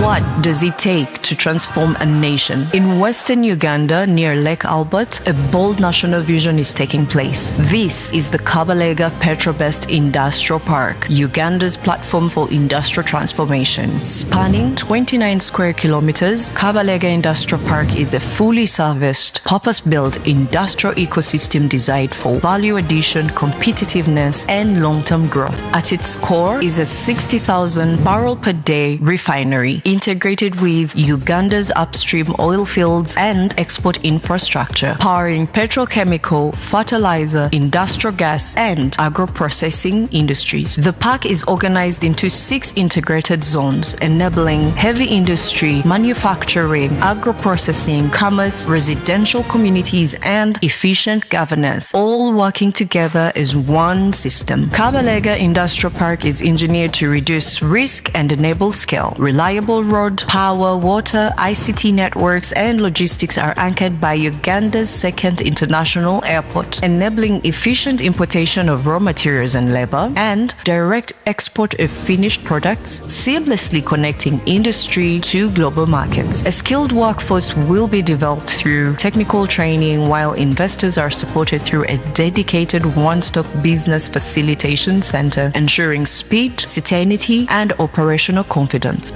At full scale, KEEP is projected to contribute nearly $5 billion each year to Uganda's GDP. This transformation will strengthen the balance of payments, generate up to $1.2 billion in fiscal revenues, and create more than 30,000 direct and indirect jobs across the economy. We're rising with you. Mukaije, Karibu. Uganda welcomes you. Kabalega Petrobest Industrial Park. A project by Uganda National Oil Company, UNOC. Interesting. Uganda is a nation poised for transformative growth, and from the Pearl of Africa rises the... Interesting. That's why I was very happy when I went to Tony Otoa's house and there were like 9 cars. I said, this guy must be speaking about our production of oil because he's going to be a large consumer of the thing. That had me 9 cars, 4 bikes and things. That was very nice to see. So everyone in this room must prepare that phone will ring and you'll have to sit and have a conversation with Mr. Kanara Mugume, who runs a very important platform for conversation about matters, everything about oil. And I will let him later on talk about it. But for now, please, ladies and gentlemen, join me in welcoming my brother and friend, Mr. Kanara Mugume, who is the host of the conversation. Mine was to warm the stage. Good morning, ladies and gentlemen. A very good morning. Thank you very much for being here for this launch of the Kabalega Industrial Park. When Samson is talking about cars and 9 bikes and whatever, so we all know it's not just about oil, it's many things we can do with this oil, it's many things we can build with this oil. Instead of digging it up and shipping it away, I think that's why we're here to talk about the future, and finally the future has a name, it has a location, and today it's open for business. So ladies and gentlemen, welcome to the official national launch of the Kabalega Petrobest Industrial Park, the KIP. For the next few minutes, I guess we'll just forget about the complicated talk and just get into the real issues, jobs, factories, what people really want to hear about, money, opportunities, and dig up the big questions like you'll see later in the panel. Every entrepreneur, every manufacturer, every bank or investor in this room or across Uganda who are watching across our different platforms on Next Media, that is NBS Television and Afro Mobile app, we are live. So, in a short while, we'll be listening in from the chairperson. Now, a place where heavy industry, manufacturing, logistics, agro-processing, and all that supporting business all live together, that's the KIP. I guess that's the reason we're all here. So, let me first hand over the stage to the person who has been steering this vision from the board level. And ladies and gentlemen, without wasting more time, please join me in giving a very warm round of applause And welcome to the chairperson of the UNOC board, Mr. Matthias Katamba.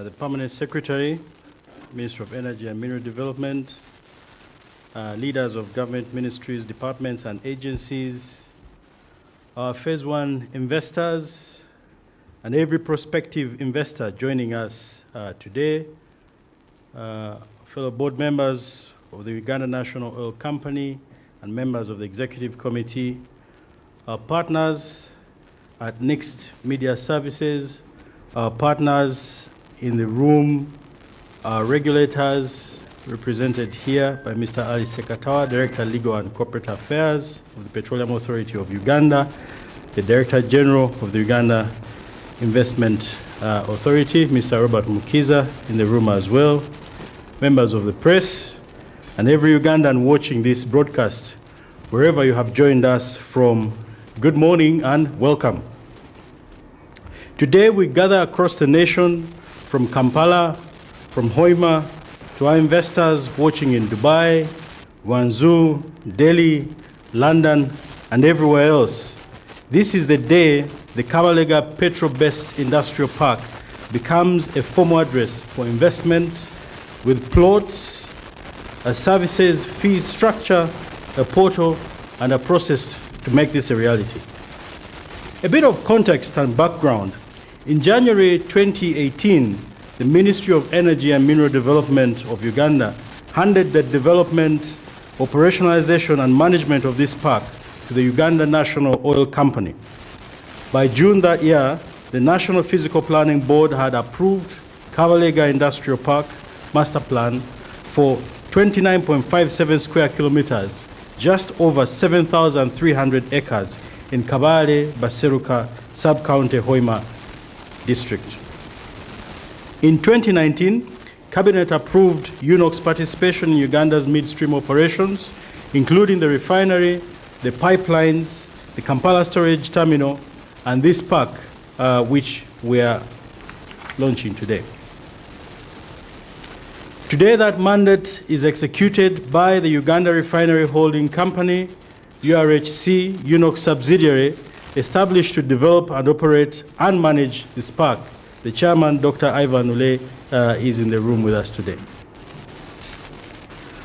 What government handed UNOC was a mandate to build one of the most consequential industrial developments in Uganda's history. A park hosting the crude oil export hub, pump station number 1 for the East African crude oil pipeline, Uganda's second international airport, and a 60,000 barrel per day greenfield refinery across 6 zones: heavy industries, light and downstream industrial zone, agricultural, business and commercial, residential, real estate, and an administrative zone. At the strategic level, KIP, the steering committee for this, is chaired by the Permanent Secretary, Minister of Energy and Mineral Development. It brings together Uganda Investment Authority, the Uganda Free Zones and Export Promotion Authority, the Ministries of Works, Transport, Lands, Trade, Water and Environment, Agriculture and Justice, the Uganda National Roads Authority, the Petroleum Authority of Uganda, and the Ministry of Finance, Planning and Economic Development. This committee meets quarterly, keeping KIP a whole of government undertaking. At the operational level, every square meter of land allocated at this park passes through 5 gates. That includes investor engagement, expression of interest, request for proposals and due diligence, governance and approval by our investment committee and the UNOC board, and finally, contracting. No lease is signed outside this process. That discipline is now recognized nationally, and in March 2026, KIP was listed as a bankable project on the Integrated Bank of projects by the Ministry of Finance, Planning and Economic Development, having passed the Development Committee's scrutiny of our project concept, pre-feasibility study and feasibility study. As a listed project, an estimated $800 million of KIP's infrastructure is now prioritized within government's own investment pipeline. That's a signal to every financier watching this morning that this park has passed the same scrutiny applied to any strategic national level investment. That discipline is already bearing fruit.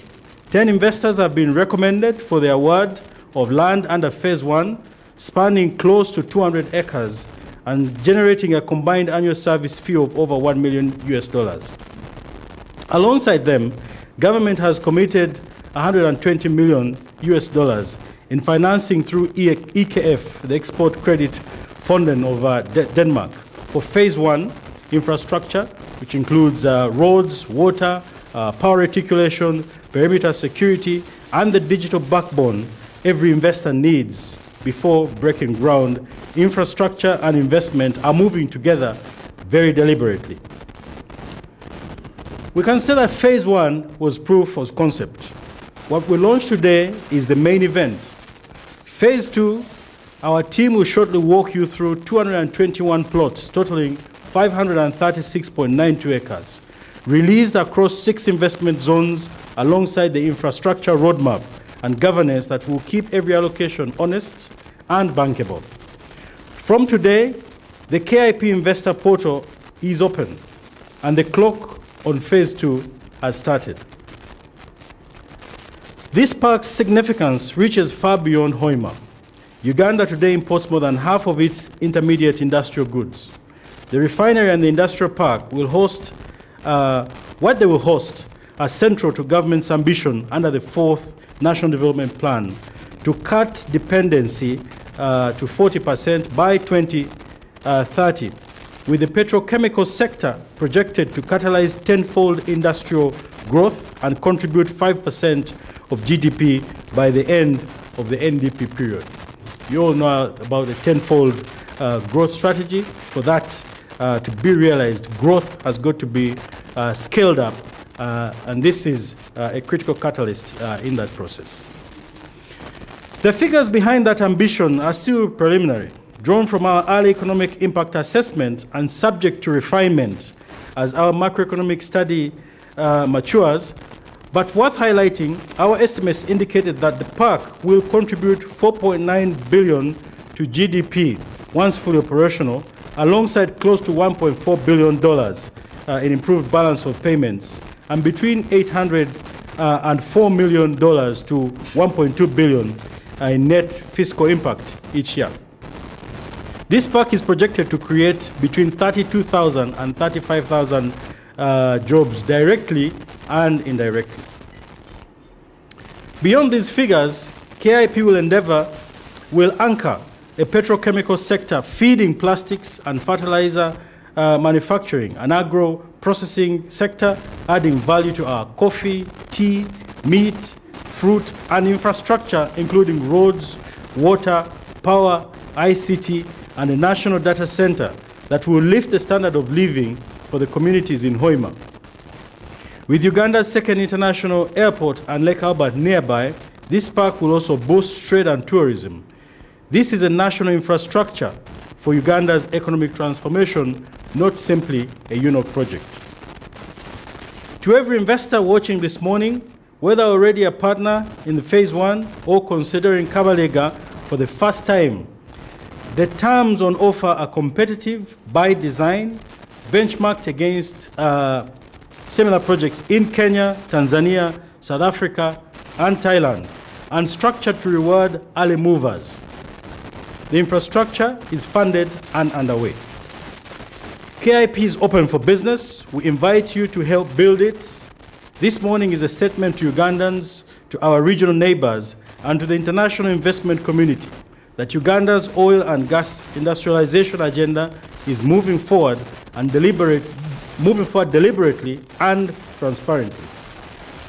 It is now my honor, on behalf of the Board of Directors of the Uganda National Oil Company, to formally declare the Kabalega Petro-Best Industrial Park Investor Onboarding National Launch officially open. Thank you for your kind attention, and God bless Uganda.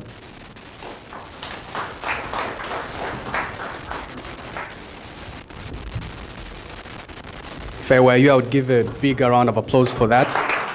Thank you so much, Mr. Katamba. That was powerful. And just for everyone joining us in the room, let's just now get the vision to life with real progress on the ground. What exactly is happening?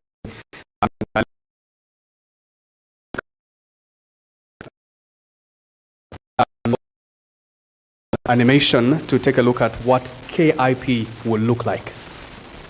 Uganda is a nation poised, and from the Pearl of Africa rises the Kabalega Petro-Best Industrial Park. This is a sectoral linkage to drive economic transformation, powering Uganda as a hub of African industrial excellence. Spanning over 29 square kilometers, Kabalega Industrial Park is anchored by two transformative assets: the Uganda Refinery and Uganda's second international airport, forming the backbone of Uganda's energy and logistics ecosystem. With strong government commitment, dependable utilities, and clear progress milestones, KIP will deliver not just opportunity, but certainty. Kabalega Petro-Best Industrial Park is engineered for reliability. 94 kilometers of modern roadways, a 240 megawatt substation, and 34,000 cubic meters of daily water supply with advanced treatment systems. Seamless fiber optic connectivity powering digital operations, while dual line fencing, CCTV, and 24/7 monitoring ensure security. A fire station, police station, and health facilities will complete a foundation built for resilience and long-term performance.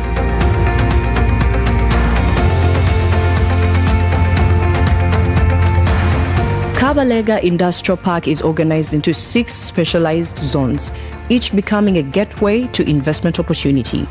From heavy industry and downstream manufacturing to agro-processing, commercial hubs, modern residential estates, and a centralized business facilitation zone.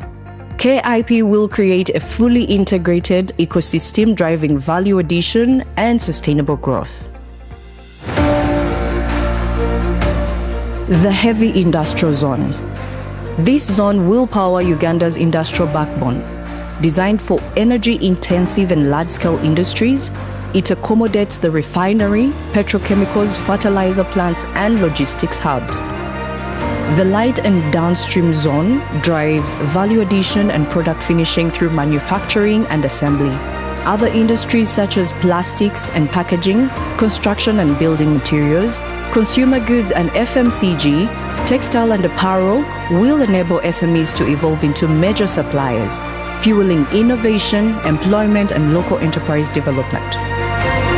Within KIP lies the agro-industrial zone, where Uganda's agricultural strength from dairy, meat, fish, fruits, vegetables, and floriculture will be transformed into high-value exports.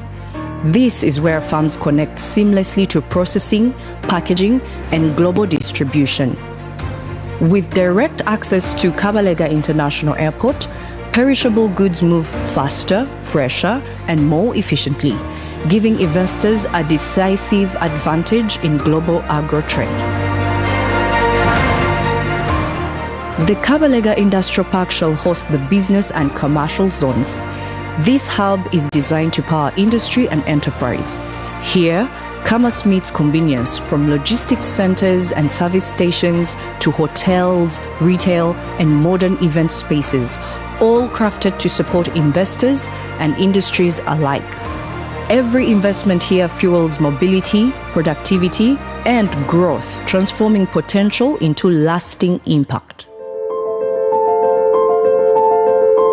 The residential zone creates a thriving life-work environment. With quality housing, education, healthcare, and recreation, KIP will nurture the people who drive the park's success, ensuring stability, community, and quality of life. At the center of coordination is the Administration and Business Facilitation Zone, home to Uganda National Oil Company and key government agencies, including the Investment Authority, Revenue Authority, Environmental Management Authority, and the National Bureau of Standards.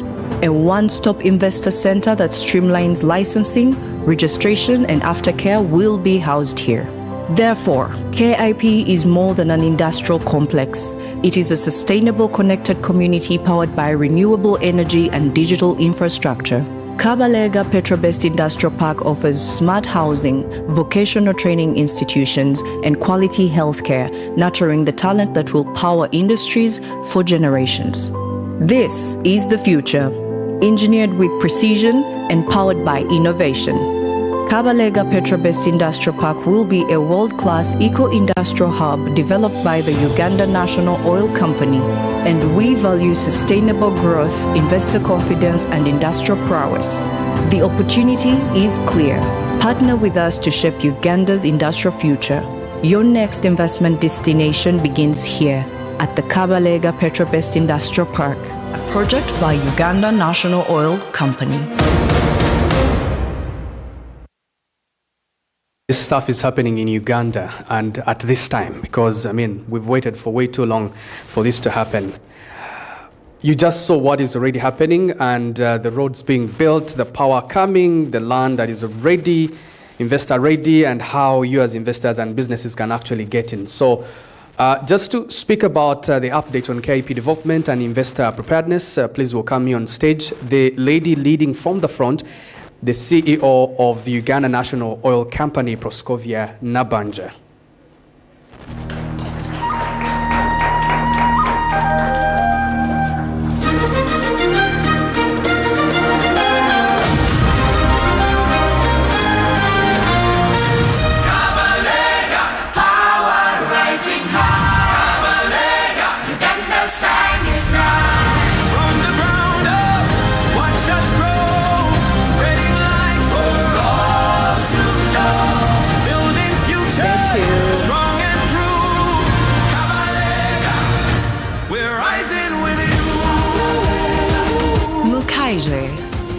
Karibu. All right, thank you. Uganda welcomes you. Our permanent secretary, the chairperson of the board of directors for Uganda National Oil Company, our directors present, management of UNOC, the ministries, departments and agency representatives, business partners, our phase one investors, potential investors, and everyone watching us this morning, thank you for joining us, and good morning. As a national oil company, our mandate is really to manage the commercial aspects of the oil and gas sector and ensure that we maximize value out of the oil and gas sector across the entire petroleum value chain in the upstream, midstream, downstream operations where we participate on behalf of the state. And our mission is to sustainably develop and manage these states' commercial interests in a way that meaningfully contributes to Uganda's socio-economic transformation and with the sole purpose of creating value for generations. And UNOC's vision looks ahead towards profitability by 2030 as we operate across the petroleum value chain. As our board chairman indicated, in 2019, Cabinet approved UNOC's participation in Uganda's midstream projects, refinery, East African crude oil pipeline, Kampala storage terminal, the park, the Petro-based Industrial Park, which is the reason as to why we are here today. We have quite a wide portfolio of projects as shown on the deck, and this is guided by key values and key principles as to why we exist. Safety first, care for people and the environment, integrity, excellence, collaboration, and innovation, which shape how the company builds partnerships. And no wonder we've spread our feet across the entire continent with strategic partnerships stretching from as far as the USA, Europe, the Middle East, Malaysia, South Africa, and this list continues to grow. So in doing so, UNOC positions itself not merely as a commercial operator, but a steward of Uganda's oil and gas resources for the benefit of future generations. The mandate of the Kabalega Petro-based Industrial Park sets us back as far as 2018, like our chairman indicated, when the Ministry of Energy and Mineral Development handed over the development, operationalization, and the management of the park to UNOC. And UNOC executes this mandate through our dedicated subsidiary, the Uganda Refinery Holding Company, established to develop, operate, and manage both the refinery and the Petro-based Industrial Park. And the land allocation, investor onboarding, infrastructure, delivery, and governance are all run through this subsidiary. This industrial park spans just under 30 square kilometers, which is approximately 7,307 acres, a green development in Kabale sub-county in Hoima district, which is about 50 kilometers west of Hoima city, near Lake Albert. And it has anchor projects, as indicated earlier by our chairman, which is the crude export hub, the refinery, the pump station, the second international airport, and the termination of the feeder lines from Tilenga and Kingfisher developments. The park has 6 zones: the heavy industrial zone that hosts the refinery, petrochemical complex, fertilizer plant, polymer production, bonded warehousing, and a free trade area. Then the second zone will host light to downstream industries, which covers textiles, automotive parts, biofuels, and packaging. Zone 3 will be an agri-zone that covers fruits, vegetables, dairy, and meat. Then Zone 4 is a business park which provides for warehousing, cold chain, retail, and hospitality. And Zone 5 is the estate area which will offer housing from low to high density alongside schools, health centers, and technology campus. Then Zone 6 will be an administrative zone which will host the park's headquarters with the one-stop business center that will host most of the government agencies that are critical enablers for the park. So everything that I'll describe this morning follows a blueprint, the KIP, or Kabalega Industrial Park Master Plan. This was developed for the Ministry of Energy and Mineral Development by SMEC International, and a member of the Surubana Jurong Group, and was completed in 2017. And it was subsequently approved by the National Planning Fiscal Board in 2018, and it gives this park its legal standing and its 6-zone structure. The land for the park was acquired by the Ministry of Energy and Mineral Development. Again, it followed cabinet decision, which culminated into transferring of titles, with UNOC holding a lease to strengthen the investment outlook for the project. So both UNOC and our subsidiary, Uganda Refinery Holding Company, we are the administrators of this land on behalf of government, and we are able to offer this land to investors on terms that will be described during this presentation. Of course, any project has to put into consideration environmental and social safeguards. A project of this scale touches sensitive ecosystems, land, water, community systems, so environmental diligence has been built in from the outset. A strategic environmental and social impact assessment was completed in 2017 as part of the master plan process, examining the park's cumulative risks across construction, operations up to decommission, and setting out a management plan covering land uptake, air, water quality, waste management, and community health and safety aspects. So the Ministry of Water and Environment approved the park's environmental and social impact assessment in 2023, covering a 20-kilometer radius from the center of the park. And that approval does not end without due diligence. In line with the National Environment Act, every individual project that will be housed in the park, the refinery, the airport, and each industrial facility still requires its own detailed assessment, reviewed and approved by NEMA before any construction begins. And that's a discipline UNOC applies without exception.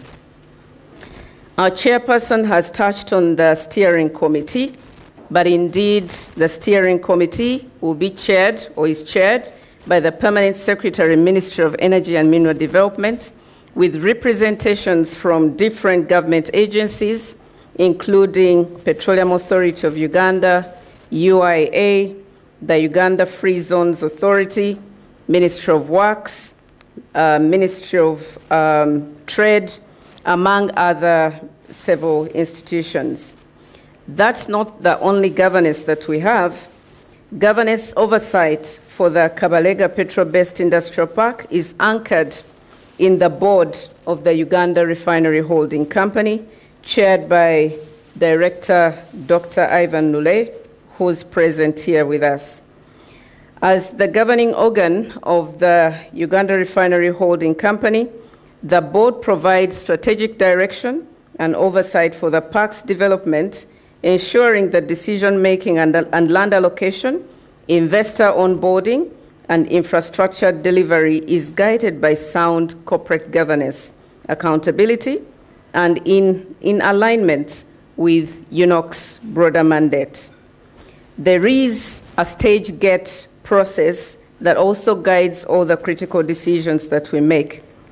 And this has been highlighted by the chairperson, but just to re-emphasize that, of course, we engage the investors, they express interest, they're evaluated by a land allocation technical committee, and then subsequent to that, there is an RFP process or request for proposals, which details full legal, financial, technical aspects, which we have to do a detailed due diligence on.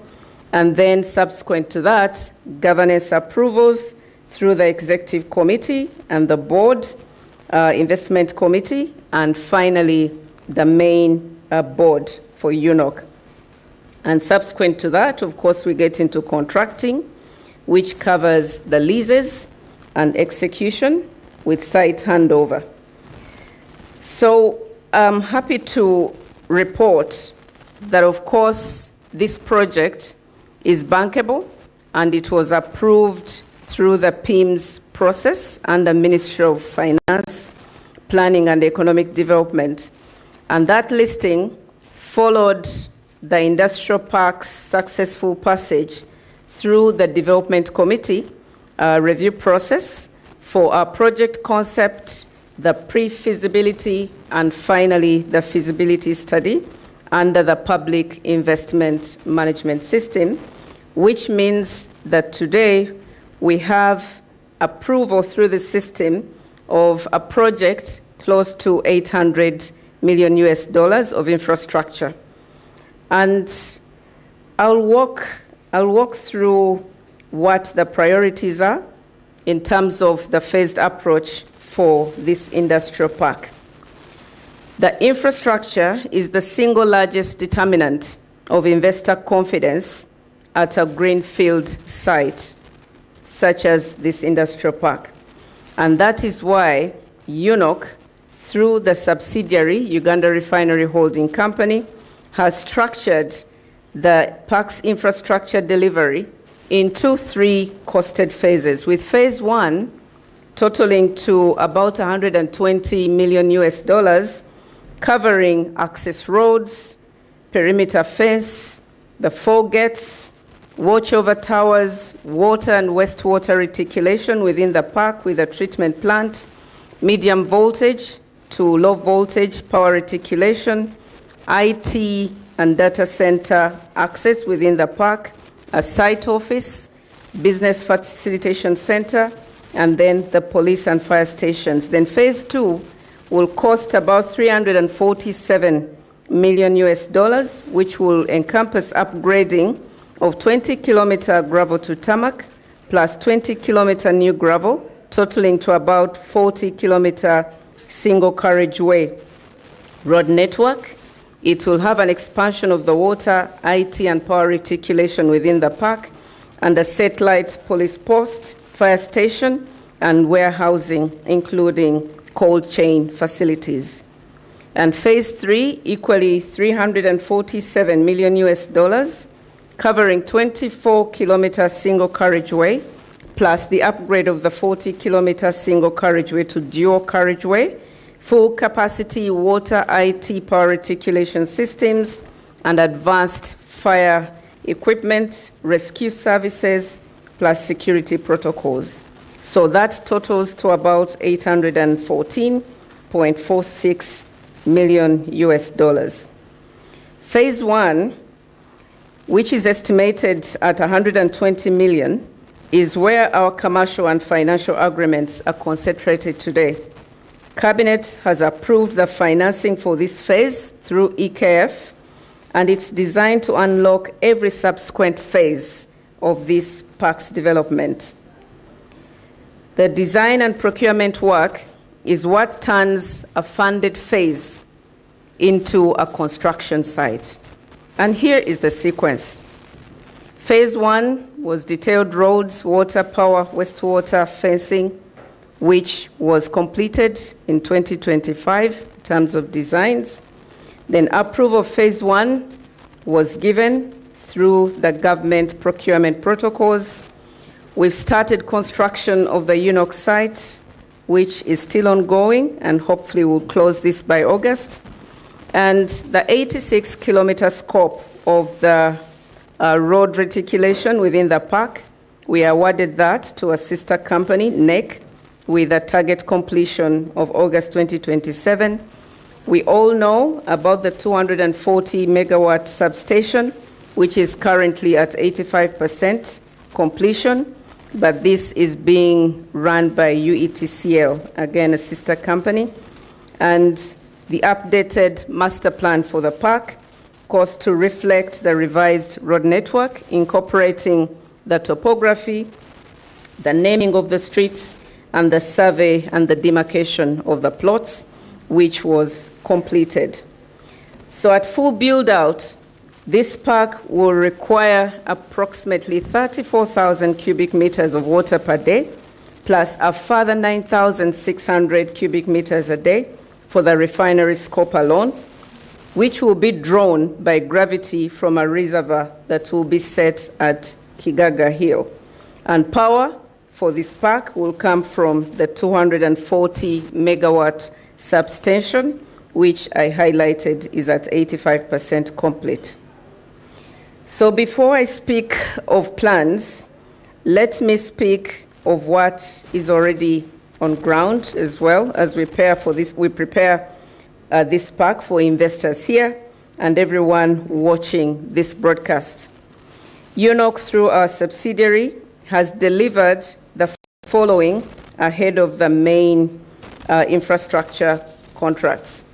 The roads, we've already opened up 11 kilometers as a pilot phase for investor access, and 86 kilometers will be opened up by a sister company, NEC. Then water, 10 boreholes been drilled to support phase 1 and phase 2, ahead of the main water reticulation network. Land preparation, over 400 acres have been scheduled for bush clearing and boundary demarcation in August 2026. Power, like I said, 240 megawatts, substation is on course. The security aspects, we maintain bi-monthly coordination meetings with UPDF, Uganda Police, and local leadership on security and emergency preparedness, and the site office, which is under construction. And all these works are supervised by our subsidiary. The land allocation policy and service fee framework is clear, and I want every investor watching us this morning to hear this clearly as well, that land at KIP is provided free of charge compared to what we see in most of the industrial parks in other jurisdictions to qualified investors. There is no purchase price for that land and no lease premiums. The only charge that is applicable is the service fee, which was approved by Cabinet, which is also a recurring fee that will support the park's infrastructure and shared services to put it at the level of a world-class standard for every tenant. Cabinet approved that framework in 2025, structured to sustainably cover costs of operating and maintaining the infrastructure, capital replacement, security, emergency response, and shared services. Cabinet set 3 tiers: general industries at $1.5 per square meter per year, priority industries, meaning petrochemicals, fertilizers, downstream and agro-based industries, were put at a subsidized fee of $1.25, and the residential developments at $1 per square meter per year. These rates were benchmarked against leading industrial parks in East Africa and beyond, and set below most regional peers to offset the risk of investing in a greenfield site. And just by way of example, we have some comparators.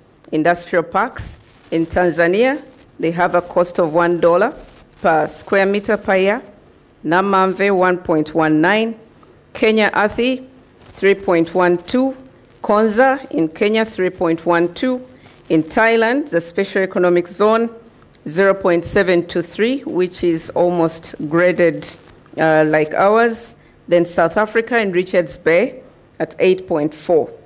So land allocation itself allows and follows a published policy developed alongside this fee framework and executed exclusively by UNOC through the 5-gate process that I touched on earlier. So free land is never a loophole because it's governed and it will have opportunity for everyone to participate with transparency across the process. A park of this scale carries a carbon and land use footprint, no question about that. But we do not treat that lightly. Alongside our infrastructure work, our subsidiary runs a tree planting program across the park and its surrounding communities, restoring cleared land through grassing, reforestation, and partnering with schools and youth groups on tree nurseries, and working with the district authorities and environmental officers to protect the habitats around this park. To date, we've planted over 12,000 trees in the park as part of our UNOC Green Initiative. It is a modest program today, but a deliberate investment in the park's identity as Uganda's flagship smart and eco-industrial hub, not simply an industrial zone. 10 investors have been recommended for the award of land under Phase 1 across 197.5 acres generating a combined service fee of over $1 million US. Their projects span from LPG storage to steel drum manufacturing, media broadcasting infrastructure, fertilizer production, plastics, batteries, industrial gases, aviation cargo, and maintenance, already showing a breadth of industry in this park that it's built to host. And you will meet several of those players shortly. Before scaling the KIP land allocation policy to the full market, we validated it through a controlled pilot, testing the policy manually on a defined universe of unsolicited applicants already in its pipeline. And this approach allowed UNOC to identify gaps, build institutional capacity, and prove to the governance bodies, including our board, that the market, that KIP's onboarding framework is credible, structured, and the governance is complied with. The pilot projects ran for two parallel programs using the same 5-stage gate process.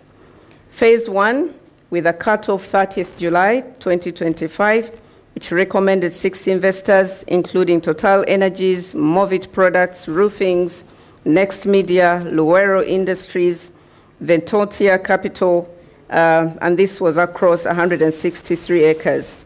And Lot 1 targeted priority industries and recommended 4 investors: Uganda Airlines, Nice House of Plastics, Uganda Batteries, Briande Investments, across 85 acres. Phase 2 will move fully digital via the KIP portal, which we are launching today.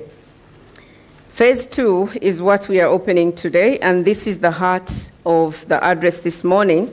From today, UNOC is releasing 221 plots, totaling to 536.92 acres across 7 investment zones for expression of interest, submission through the portal that we are going to launch. The heavy industrial zone will have 9 plots. Downstream industrial zone will have 15 plots. Light industrial zone will have 14 plots. Agriculture zone will have 8 plots. Commercial business zone will have 66 plots. High density residential will have 37 plots. And low density residential will have 72 plots, totaling to 221 plots in an area of 536.92 acres. At full subscription, the land release generates an approximated $2.77 million US in annual service revenue and $221,000 US in one-off application fee, a combined first-year potential of slightly under $3 million US. Even at a conservative 50% conversion rate, the first-year revenue is estimated at $1.6 million US because application fees are collected at the time of expression of interest, regardless of the final award. So what happens next? For every investor asking what to do now, the KIP Investor Portal is open today for registration, site visit booking, and expression of interest submission. Requests for proposals and due diligence will run from September to November 2026 this year. Formal land award and site handover for successful Phase 2 applicants is targeted for December 2026 into January 2027. To our Phase 1 investors, your sublease terms are clear: a performance bond of 10% of land value, an 18-month development obligation, and site handover time to shared infrastructure readiness. And UNOC will meet you at each of these milestones. The turnaround time is highlighted as indicated in the deck.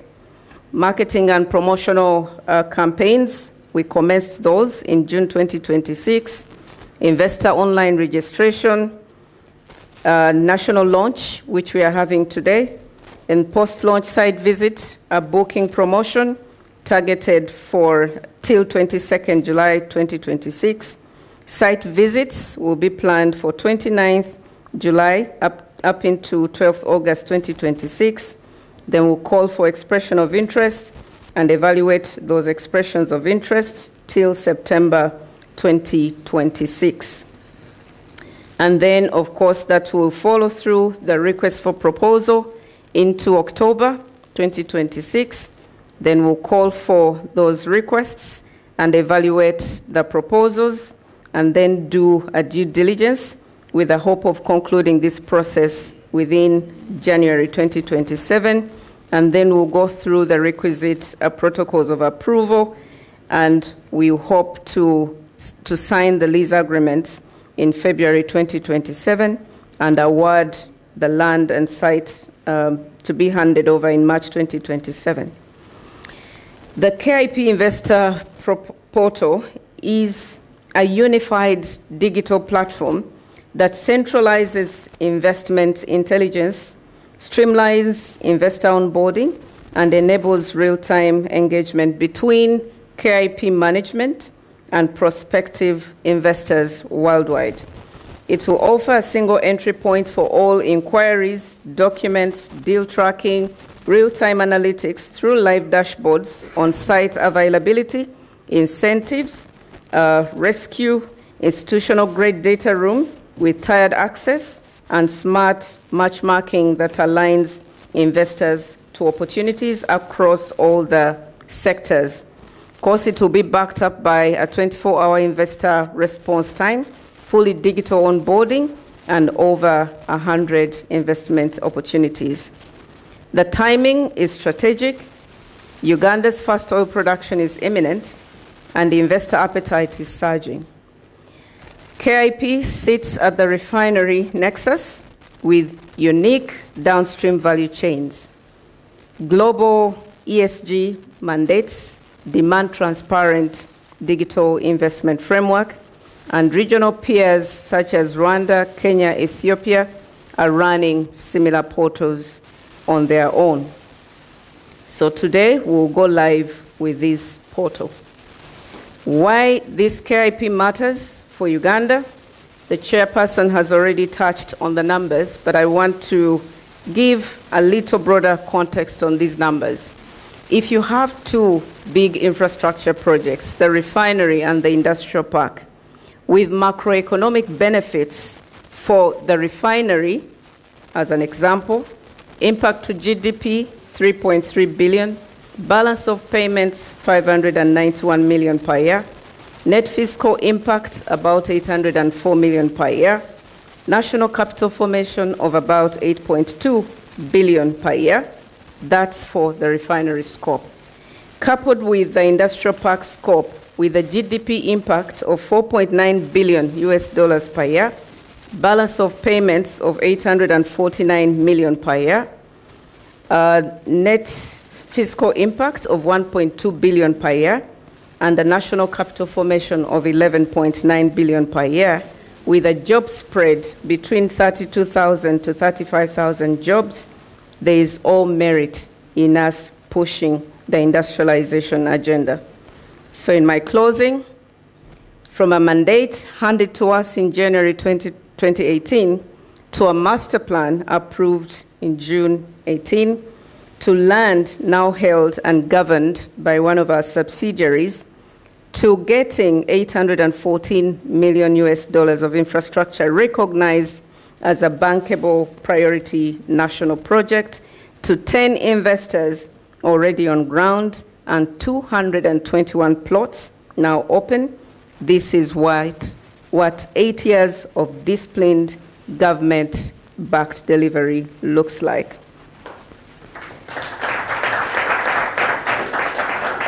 So the 10 investors have shown us that this is possible. 221 plots now ask you to join. So please join the industrialization agenda for Uganda. KIP is open for business. Thank you so much for God and my country.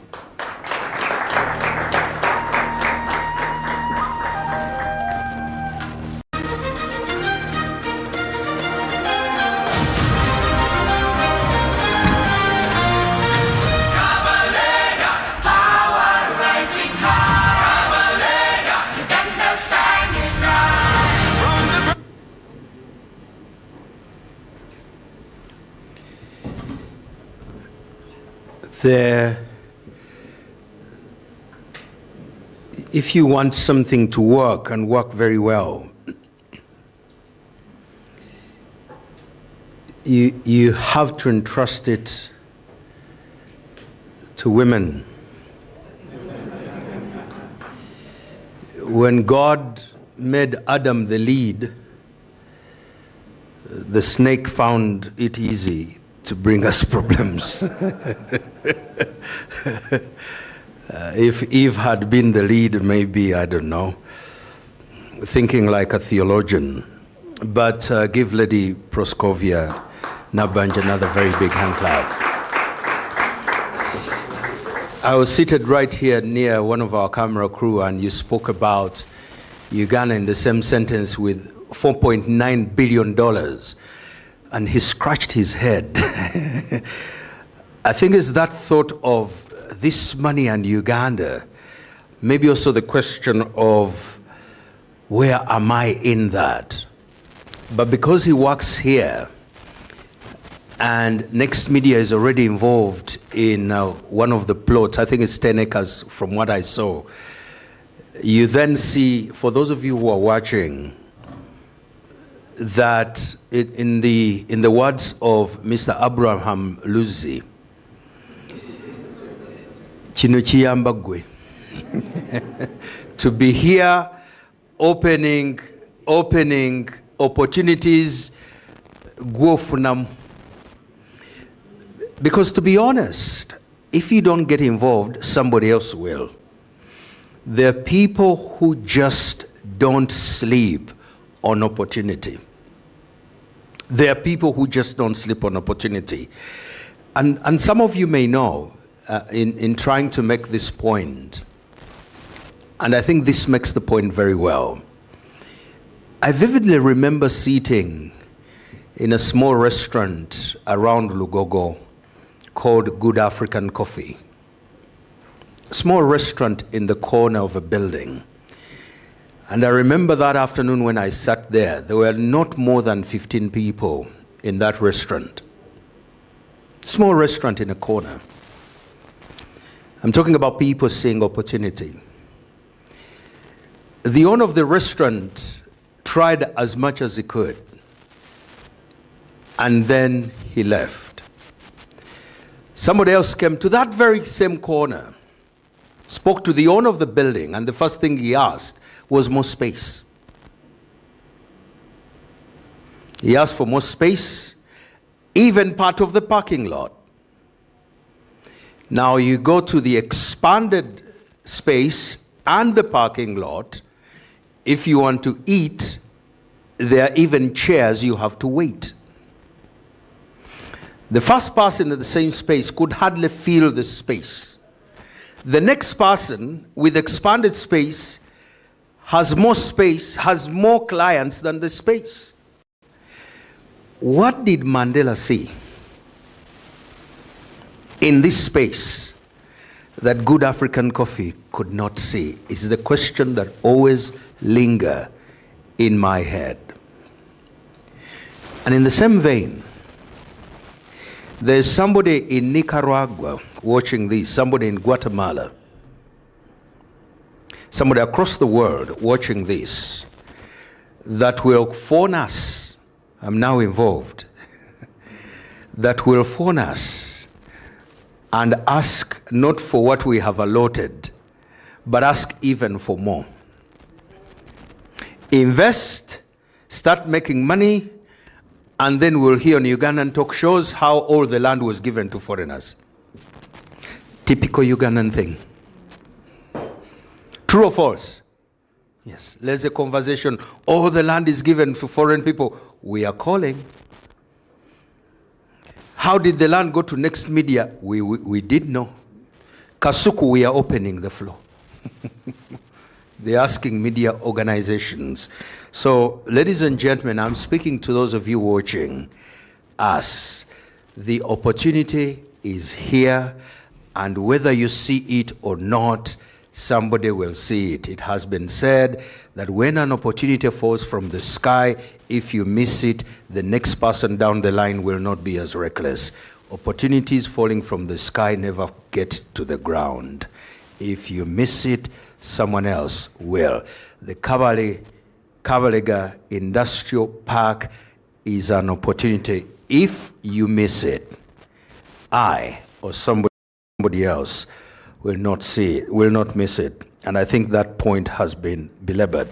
So the question now we want to ask, and ask very candidly, is beyond the head of the well, or if you may, the wellhead, how is oil and gas powering Uganda's other sectors?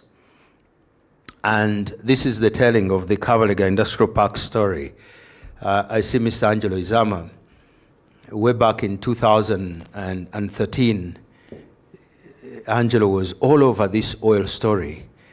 Whoever he met, whether you wanted to hear or not, Angelo told you about Uganda's oil.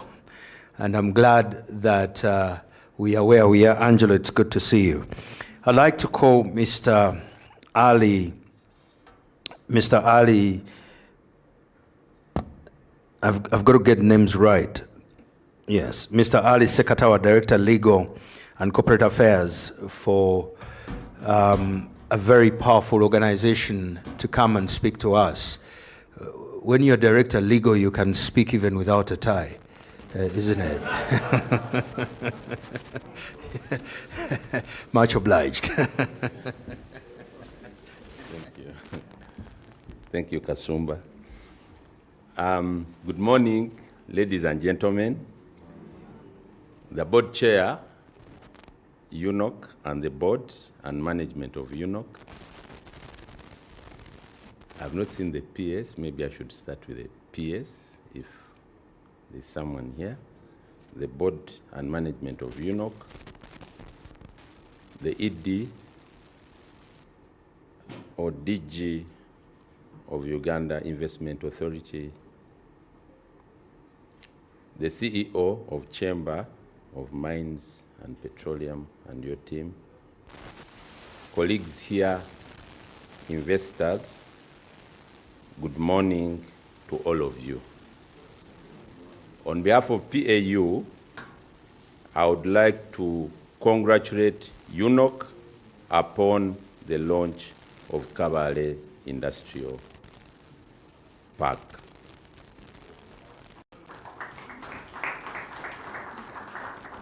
As you are aware, the PAU regulates the upstream and midstream sector, but has also been granted the mandate by Cabinet to regulate the downstream sector, and has been part of this journey. And we are very proud of what UNOC has done here. And we should say, as technical advisors to the ministry, in 2016, 2017, we had long discussions of whether this industrial park should go to Uganda Investment Authority, should remain in the ministry, or go to UNOC. And we are proud to say we made the right call. This remarkable achievement is a clear demonstration of government's commitment to leveraging Uganda's petroleum resources as a catalyst for industrialization, economic diversification, and sustainable national development. For all of you to know that national content is at the heart of Uganda's oil journey. And from a design perspective, UNOC is our number 9 striker on national content. Wherever you see UNOC, you know that they are championing national content from a design of the oil and gas policy. Because the discussion was, should we leave other people to do our work, or can we do it ourselves? And many of the projects they are leading, the backroom discussion is that let us push our own company, let us put it there and let them do the work. And I think they are doing a great job. I've been asked to speak about beyond the wellhead, how oil and gas is powering Uganda's oil sector. But as you're well aware, President Museveni's economic transformation agenda is anchored on moving Uganda from an economy that exports raw materials and imports finished products to one that manufactures, adds value, and exports finished products. So this ideological point is critical, especially when we are looking at this industrial park. What is it? The park is therefore much more than commissioning of just another industrial park. It represents the next phase of Uganda's oil and gas journey, one where investments in petroleum become a foundation for industrial growth, value addition, private sector development, and broader economic transformation. Its name by itself is a good reminder to those who are history enthusiasts to the battles of Abarusura in Bunyoro Kingdom, led by our hero, Chwatu Kabalega. And as you remember, even the naming, this place was called Kabale. But for historical reasons, it was changed to Kabalega. And the whole context about it is our driving our independence, both economic and using this resource to make sure that we can move to another stage. Ladies and gentlemen, industrial parks are increasingly becoming the anchors of Uganda's industrialization strategy. As you are aware, Namamvi Industrial Park, Industrial and Business Park, represented here by the DG, is home to over 320 investors and is projected to create over 200,000 jobs. And it remains a symbol of Uganda's determination to industrialize. Beyond Namamve, we have seen other industrial parks that have emerged, like Mbale Industrial Park and Kabale Industrial Park. All these are designed for a specific business or broader objectives in mind.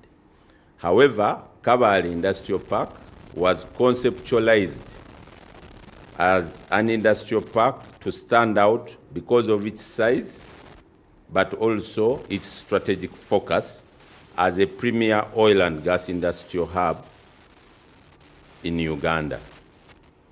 Industrial parks generally in the oil and gas are modeled on refinery projects and rely on what we call vertical integration and industrial symbiosis, clustering heavy manufacturing, petrochemicals, and downstream product plants around a central crude or gas refinery. This park has that component, but it also has other components as have been presented. It has the agro-based side of it. As you are aware, Bunyoro and the Acholi region are very good areas in agriculture.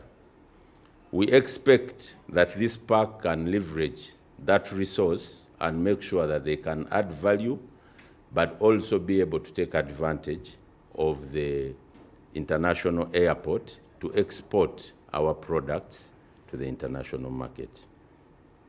World over, we benchmarked countries like South Africa, Brazil, Norway, Vietnam, Malaysia, Singapore, Denmark to look at their oil and gas industrial parks. And we see that they have a manufacturing eco-industrial parks that not only rely on shared waste from refineries, but also become sustainable carbon capture and storage centers for the petroleum waste. These examples include the Mongsad Industrial Park in Norway, East London Industrial Park in South Africa, and Amata Industrial Park in Vietnam. We looked at all these to see how we can model our park as a government of Uganda and make sure that we can get value out of it. So this park you see here is based on international best practice.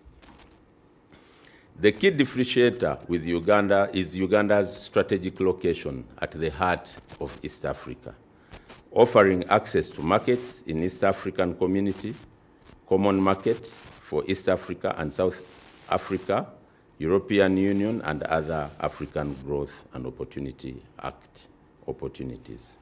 As you are aware, government put up all the other key infrastructures, including the airport, constructed the roads. It has taken their state-of-the-art internet. There is water and there is power.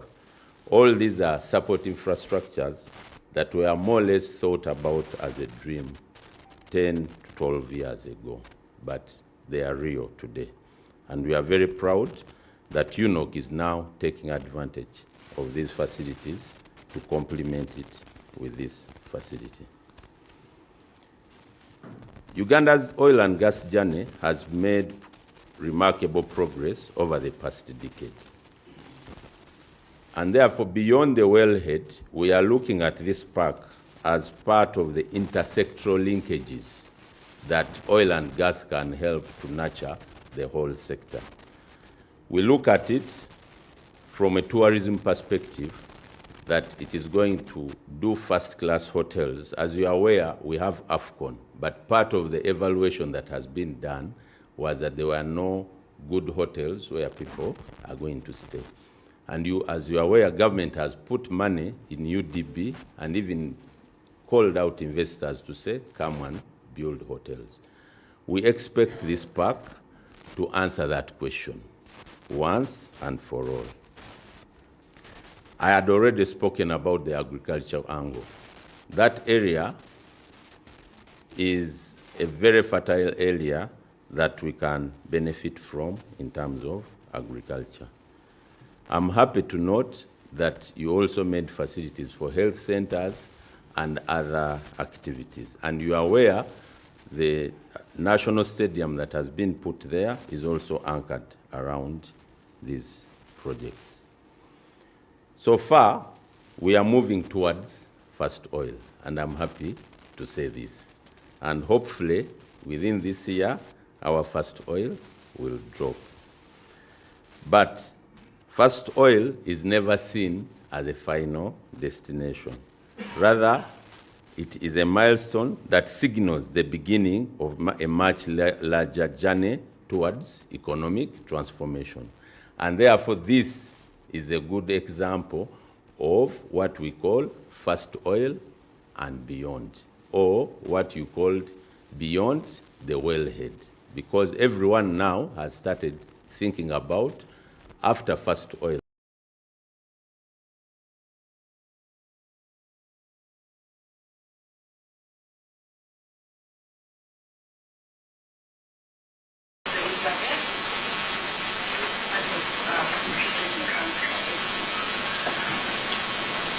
Anybody else?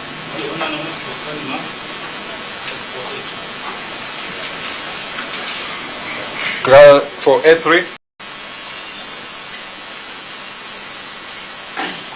Worship, Gole Joseph is my name, and I do represent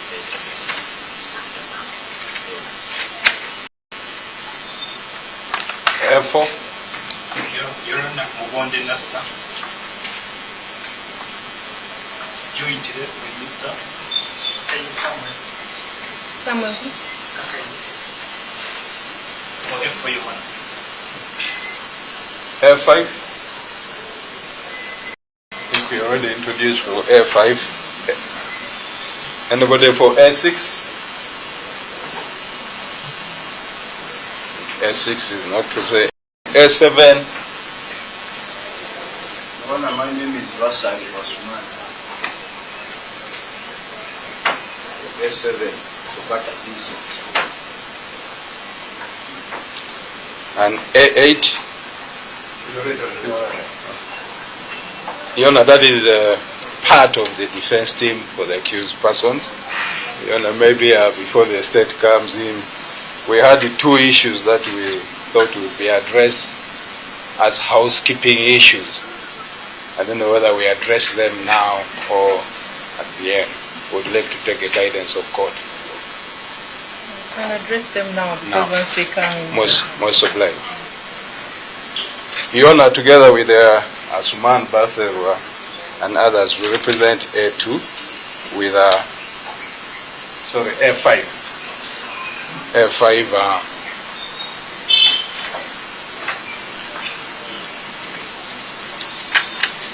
Your Honor, F5's charges are trial by this court, are triable by this court.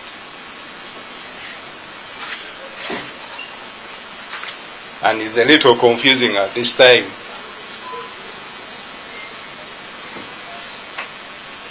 The mixing up of this case with the other accused persons whose matters are supposed to proceed to the High Court. Your Honor, we think that the state needs to address that issue so that the issue of his bail can also be addressed now or today.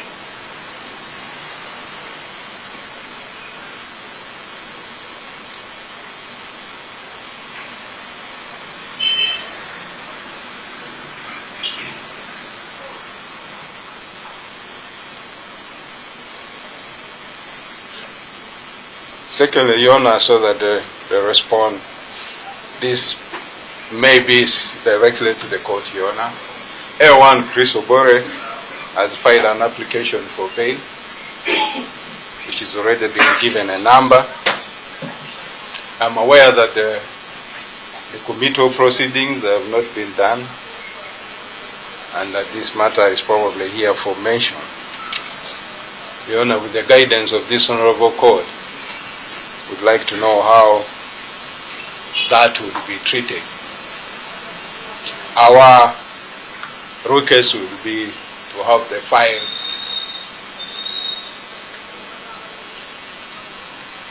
forwarded to the High Court if it's not treated independently, so that the bail application is heard. That has been filed by A1. Those are the concerns, unless any of the defense counsel can ask. For the record, Your Honor, I have also received instructions for S6 to the Stella.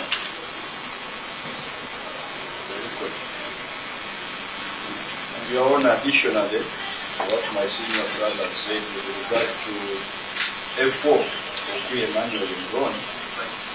F5, sorry, F5. We had actually prepared the sureties and necessary documentation in light of what is on the charge sheet. That if it pleases this honorable court, and with your indulgence, will permit us to proceed with the hearing of the bail application.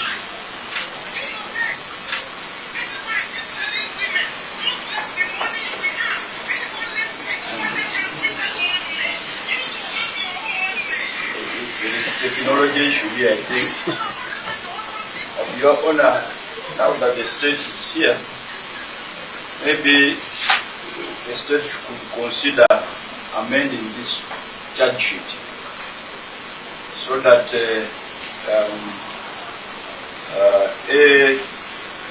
A5 and A6 appear on different charge sheet. Otherwise, the way the charge sheet appears, there is a lot of confusion in terms of jurisdiction.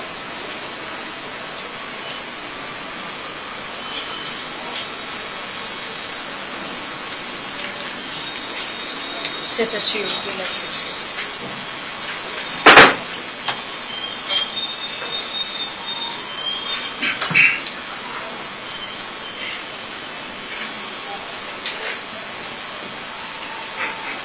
Your Worship, this matter, as it were, is coming up for mention, so that the state can inform the court the status of the matter. Your Worship, our investigations are in advanced stages. We are winding up with the same, and by necessary implication,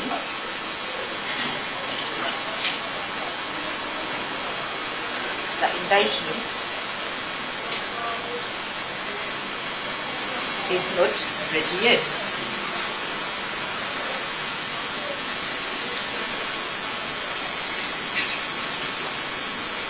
In response,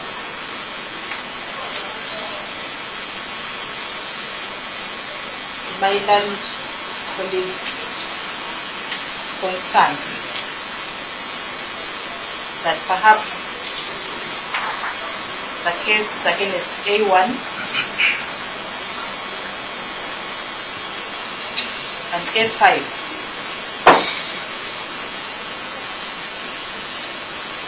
should be severed from the rest of the accused persons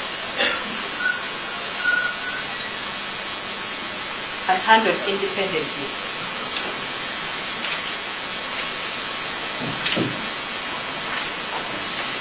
Your Worship. A5 and A6. Pardon? A5 and A6. A5 and A6.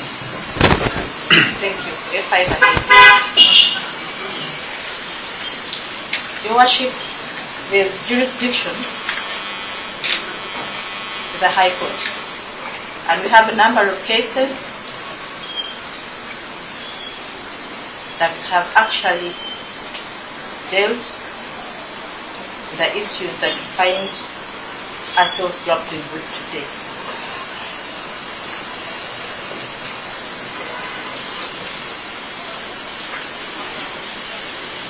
The practice has been, Your Worship, that the case,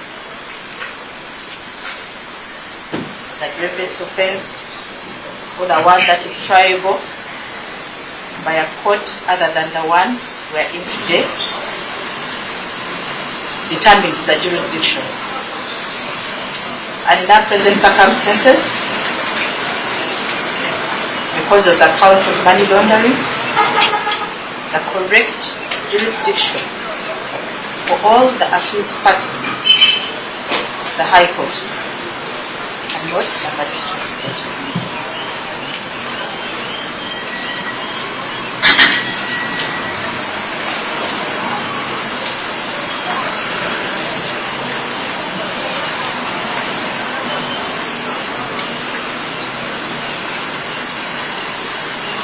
That too goes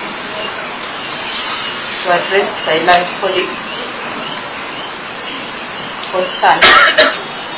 Counsel for A1, who says that he's ready to proceed with his bail application. The correct jurisdiction, I repeat, is the High Court and not the Magistrates Court.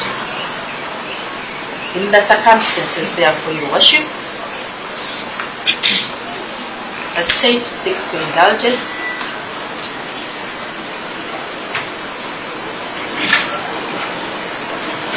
and requests that the matter be adjourned to another date to enable us lead investigations and the indictment.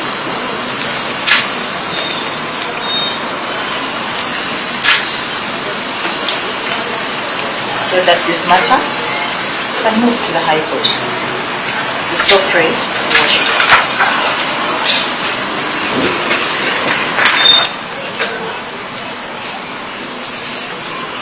Your Worship, Angole Joseph, A3. I am taken so aback by the submission just made by state for two reasons. One, the charges or the indictment we are speaking about are so grave that it would be so unfortunate to arrest and arraign someone before a court when you are not concluded with the investigation. Your Worship, what will happen tomorrow if after the inquiries it is found that Okema Leonard did not commit the offense of injury when he is all over the newspaper? That's one. But of course in Uganda anything is possible. Secondly, Your Worship, we intend to apply for bail for the accused persons, all of them. And as you know,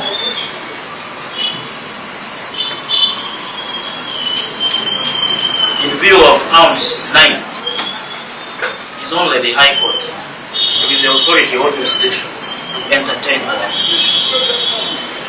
The High Court cannot be seized with that jurisdiction unless there has been committed. The state is very comfortable and telling us we need to give her time to conclude with inquiries. When we last adjourned this matter, we were told there were papers being worked on, and in my mind, I thought those papers were committal papers.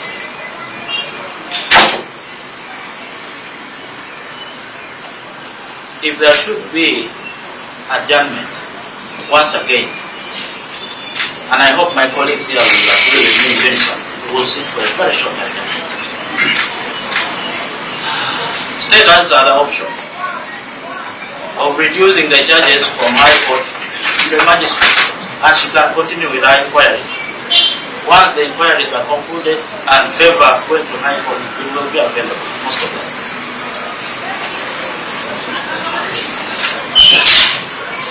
May it please Your Worship, my name is Okelo Oriel Alfred. I am leading the team for A2 today. I'm only standing so that you not find the seats. But with regard to what the state has said, I personally have no objection as to how the state plans to conduct this case. But I would like to seek your views on the aspect of bail. Some of us in the bar hold the view that this court can entertain bail for some of the accused persons.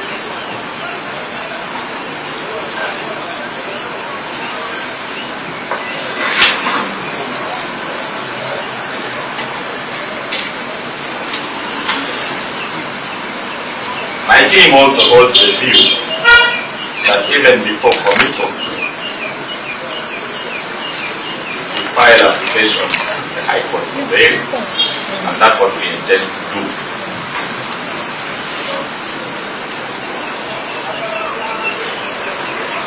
I understand that my senior colleague, Mongala, have already filed one. In respect of that aspect, Your Worship would like to seek your views Because obviously the files will have to coordinate with the High Court. If there's some guidance that you can give us to make case management easy, we would appreciate it. Right. For instance, we wanted file hours, big file hours, big. We wanted to engage the deputy registrar of the High Court in that aspect. It would help us a great deal if you can give us your views and guidance as your officers. Yes, you're correct. The files, this file is here only for mentioning. Bail will be handled by the High Court. And Somongole is handled independently, so there's no need for me to forward this file. Once you file an application for bail, an independent file will be opened for the particular people that will file, depending on the time. It will be there. So whenever this is committed, it will find it. And for that reason, I cannot handle for A5, because that means High Court is handling bail here, I'm handling bail here, it's a mess. So regardless of A5, regardless of A5's charges, that's why he will also need to file before the High Court, and it doesn't have to wait for committal. Absolutely. We are most surprised the worship. We take the guidance, the spirit, and comply. So let's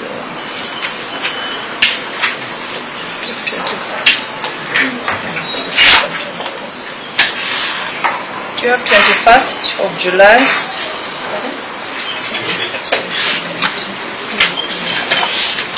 Could you repeat that date, please? 21st?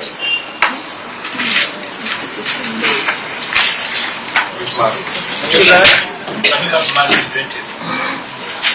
27. 27th of July. That's usually the problem with many council in this. Of course. Because now you're saying 20th, 27th, and Well, actually, I'm happy with 21st. And I'm also happy with the 21st. It's okay? Your Worship, 21st is not okay for a state. 27? Give me 27, 27th, 8th, 9th. The state should never have taken earlier day.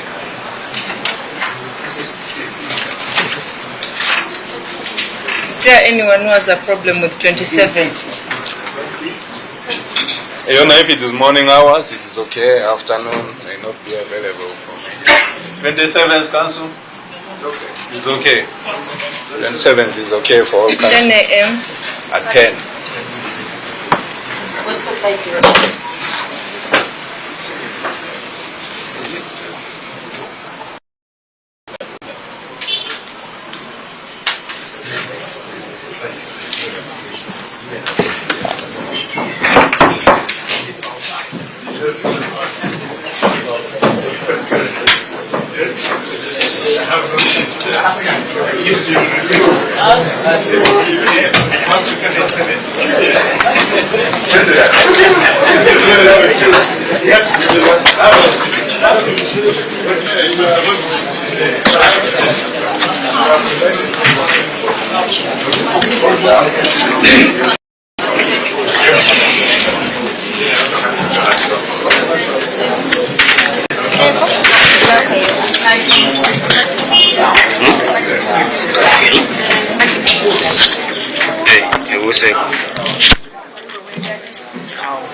many schools are in Entebbe district, how many hospital or health centers are there, and how many residential areas are there.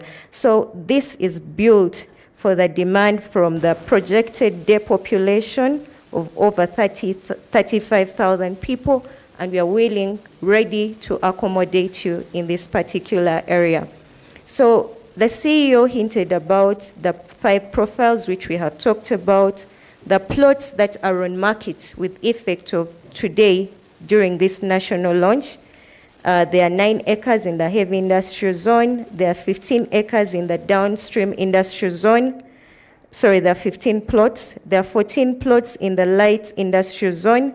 There are 8 plots in the agricultural zone. You may be wondering, only 8 plots, but they are measuring over 74 acres of land. So we're also putting to market 66 commercial stroke business zone plots, measuring 45 acres. In the recent newspapers, you have seen the Ministry of Wildlife and Antiquities advertise for investors in hospitality for the purposes of setting up hotels for AFCON, but also in close proximity to the airport. As a project, we have planned for 4 airport hotels in close proximity with the airport for purposes of serving the airport traffic, but also futuristically anticipating the momentum and pickup of the Hoima City Stadium for sports and recreational purposes. So are you an investor interested in hospitality? This is an area for you. The high density and low density residentials have also been provided for with 13 to 15 acres each. So with over 536.92 acres, the question is, how do I be part of this journey? It is as simple as the Uganda National Oil Company, we do have a land allocation policy, and we do not shy away from stipulating what this land allocation policy entails. One, there are 4 ways in which an investor can come and be onboarded in the industrial park. One is the open bidding, just like what we are going to reach at in phase 2, where we are openly marketing the industrial park, identifying the plots and sensitizing investors based on what investment opportunities are available for them. Then we shall call, like the CEO intimated, we always have stakeholder engagements because we want the investors to be certain of, one, what is the fees structure of the industrial park, 2, where are we in terms of infrastructure development. Once you agree with us, we take you to the site, you view the plots that are available and the topography and the infrastructure that is present at that particular time. If you're still interested, we onboard you into an expression of interest. You express your interest, we request for you a detailed expression of interest is basically historical data. Then the request for proposal is the detail of the project that you're planning to put in place in KIP. So selective bidding is the other form through which an investor can be onboarded in KIP. Here we are looking at the key measures basically situated in the heavy industrial zone. So the polymer converter investors, we have the fertilizer investors, we also have the petrochemical complex. We know that there are few players in the industry, and therefore there is no need for marketing, but rather direct reach out and engagement with them. So our land allocation policy gives the mandate to our executive committee to reach out to 3 potential investors, assess them, evaluate, and get the best of them for the best of the country. So that is the selective bidding process. Then direct establish which kind of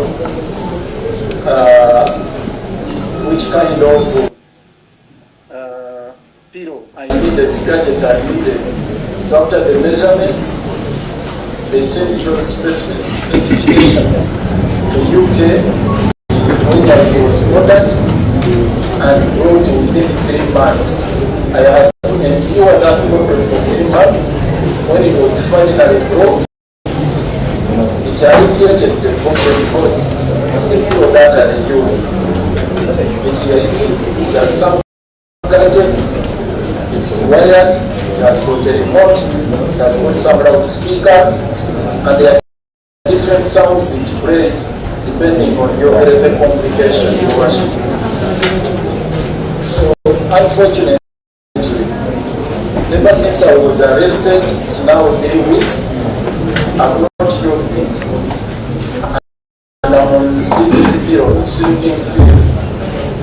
So when we went to Murago, Dr. B. Sofred, who is the health consultant of the team, we made a recommendation and it's the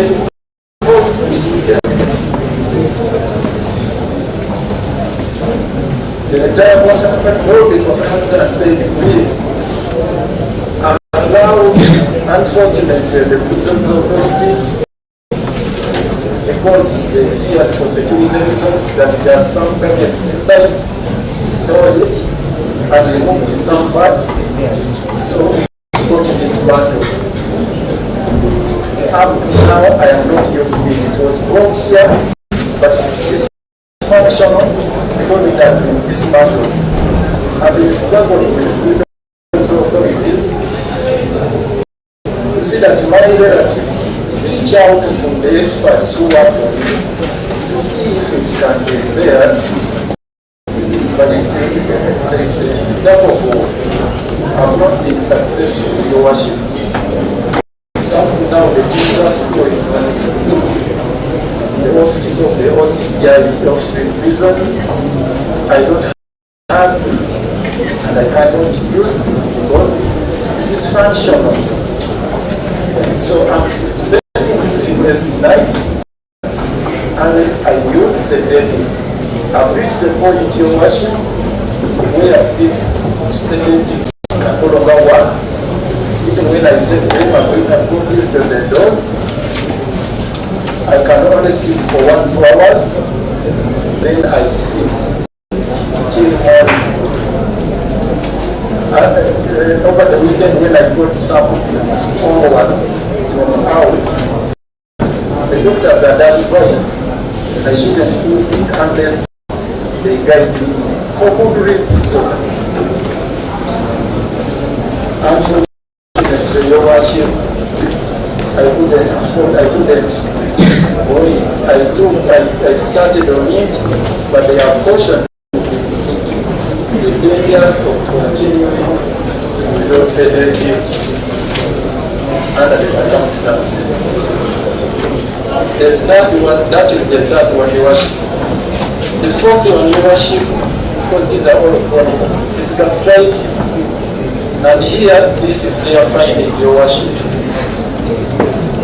They made a finding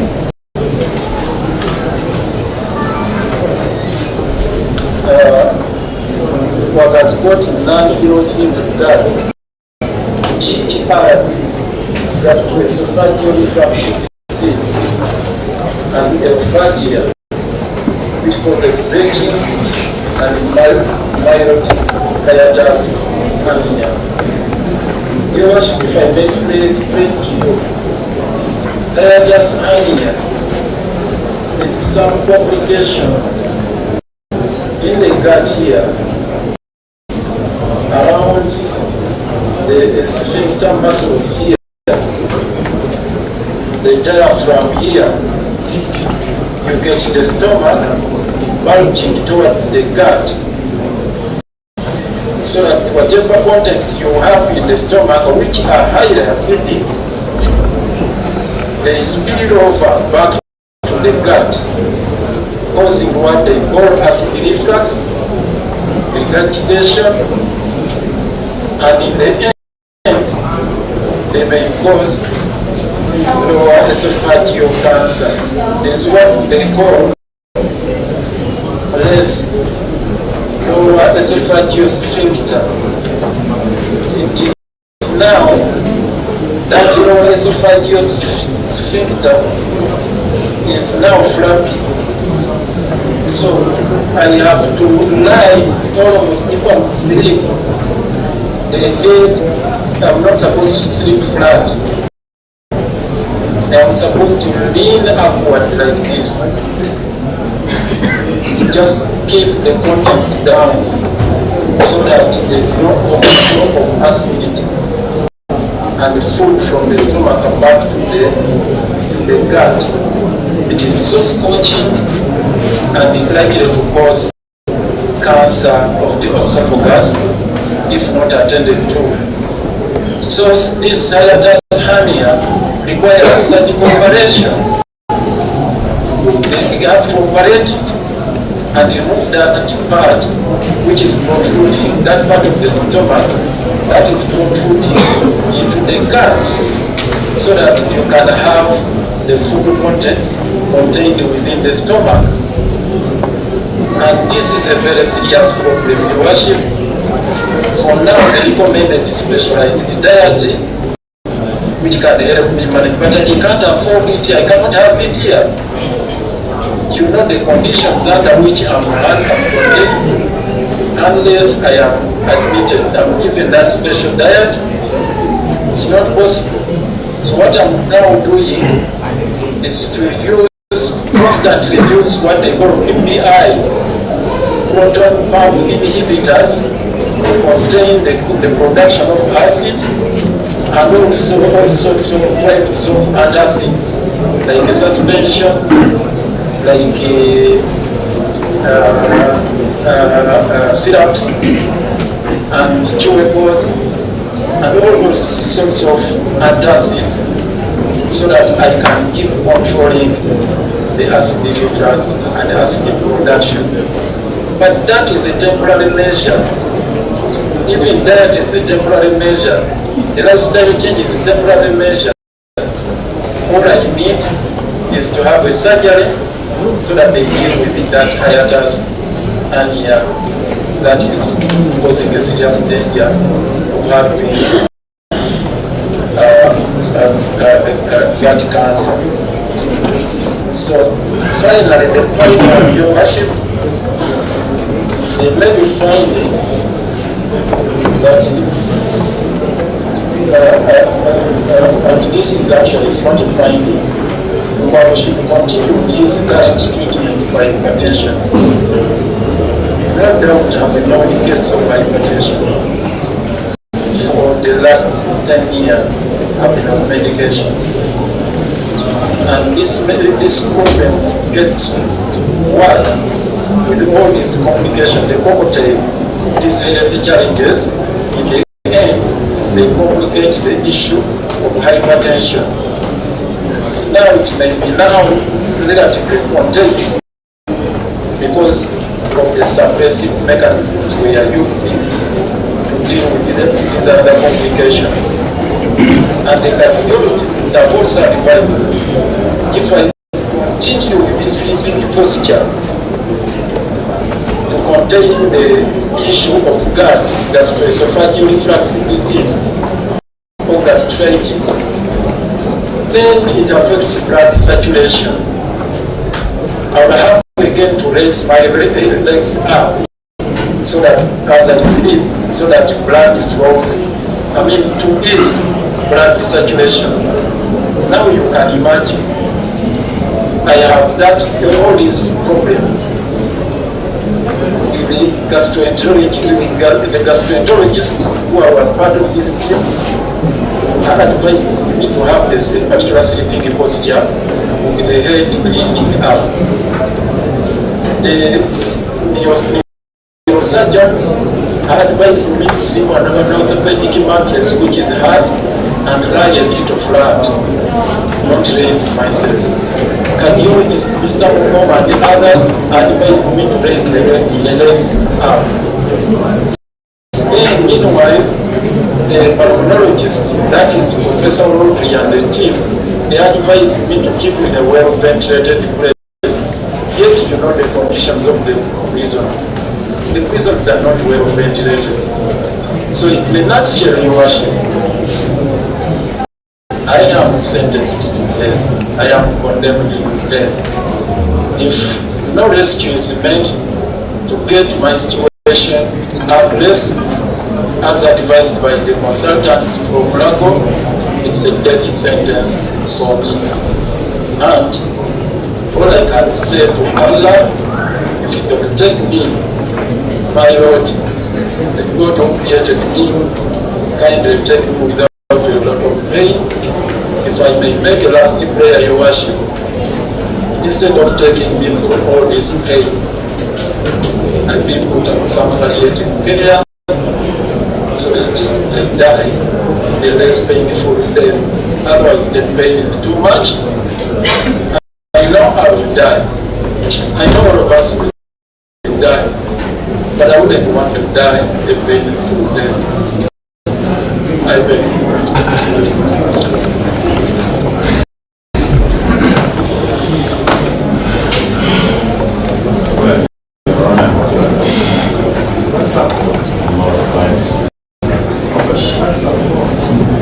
Persuading God to listen to their truth themselves. That you have that as your journey. But because the prosecution said they have the suppression, I'm prepared to listen.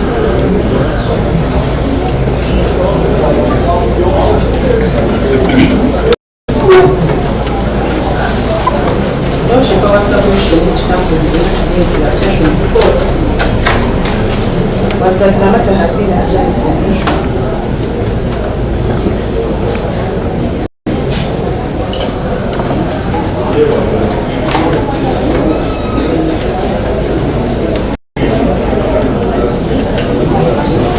And the status of investigations is that they are ongoing.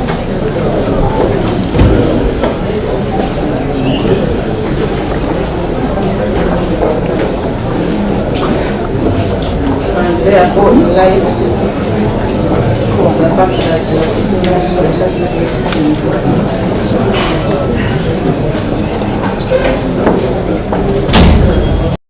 and that the inquiry has still to see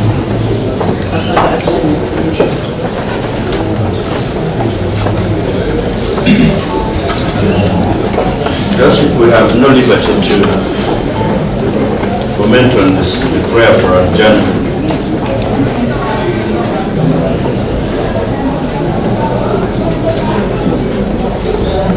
We shall concede to the same and pray that the matter be adjourned to tomorrow to address the urgent health concerns of the accused person.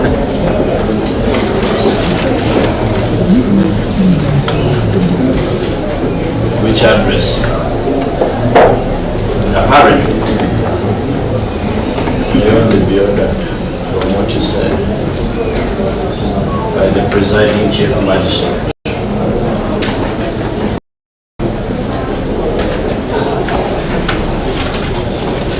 We know that the chief magistrate is a human being who may also fall sick.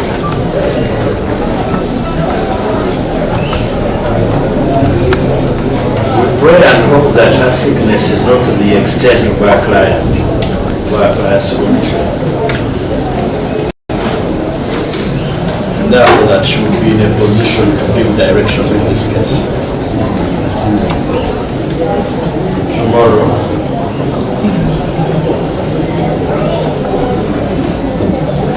but in the meantime, we also know that you are in a position, you're empowered to make directions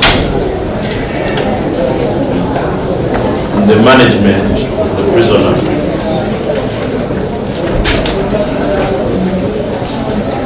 Especially with regard to his tinnitus bill.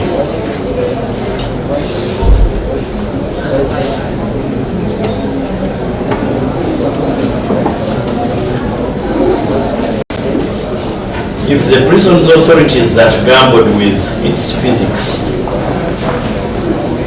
are not in a position to fix it as we believe,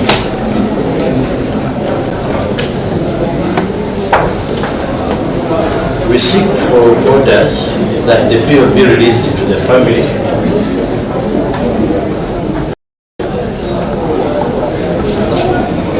see if the same could be fixed.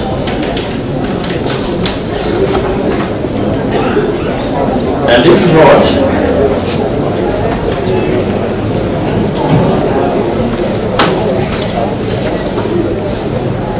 for the family, go through the pain of ordering for a new one.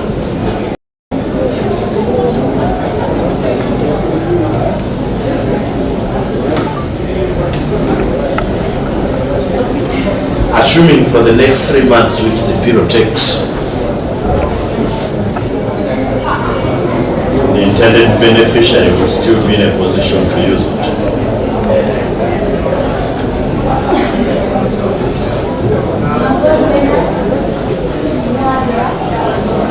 May you also caution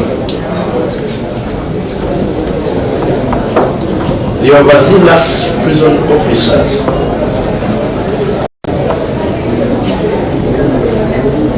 in future.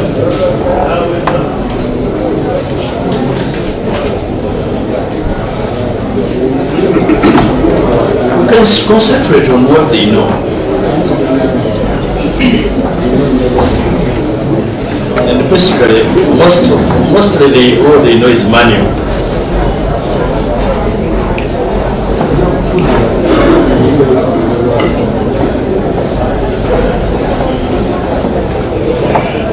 I hope in your ruling on adjournment, you will not be signing a death warrant. Pray for an adjournment tomorrow, and for which we are prepared to meet again.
NBS.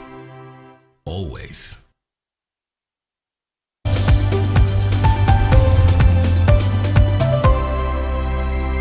NBS.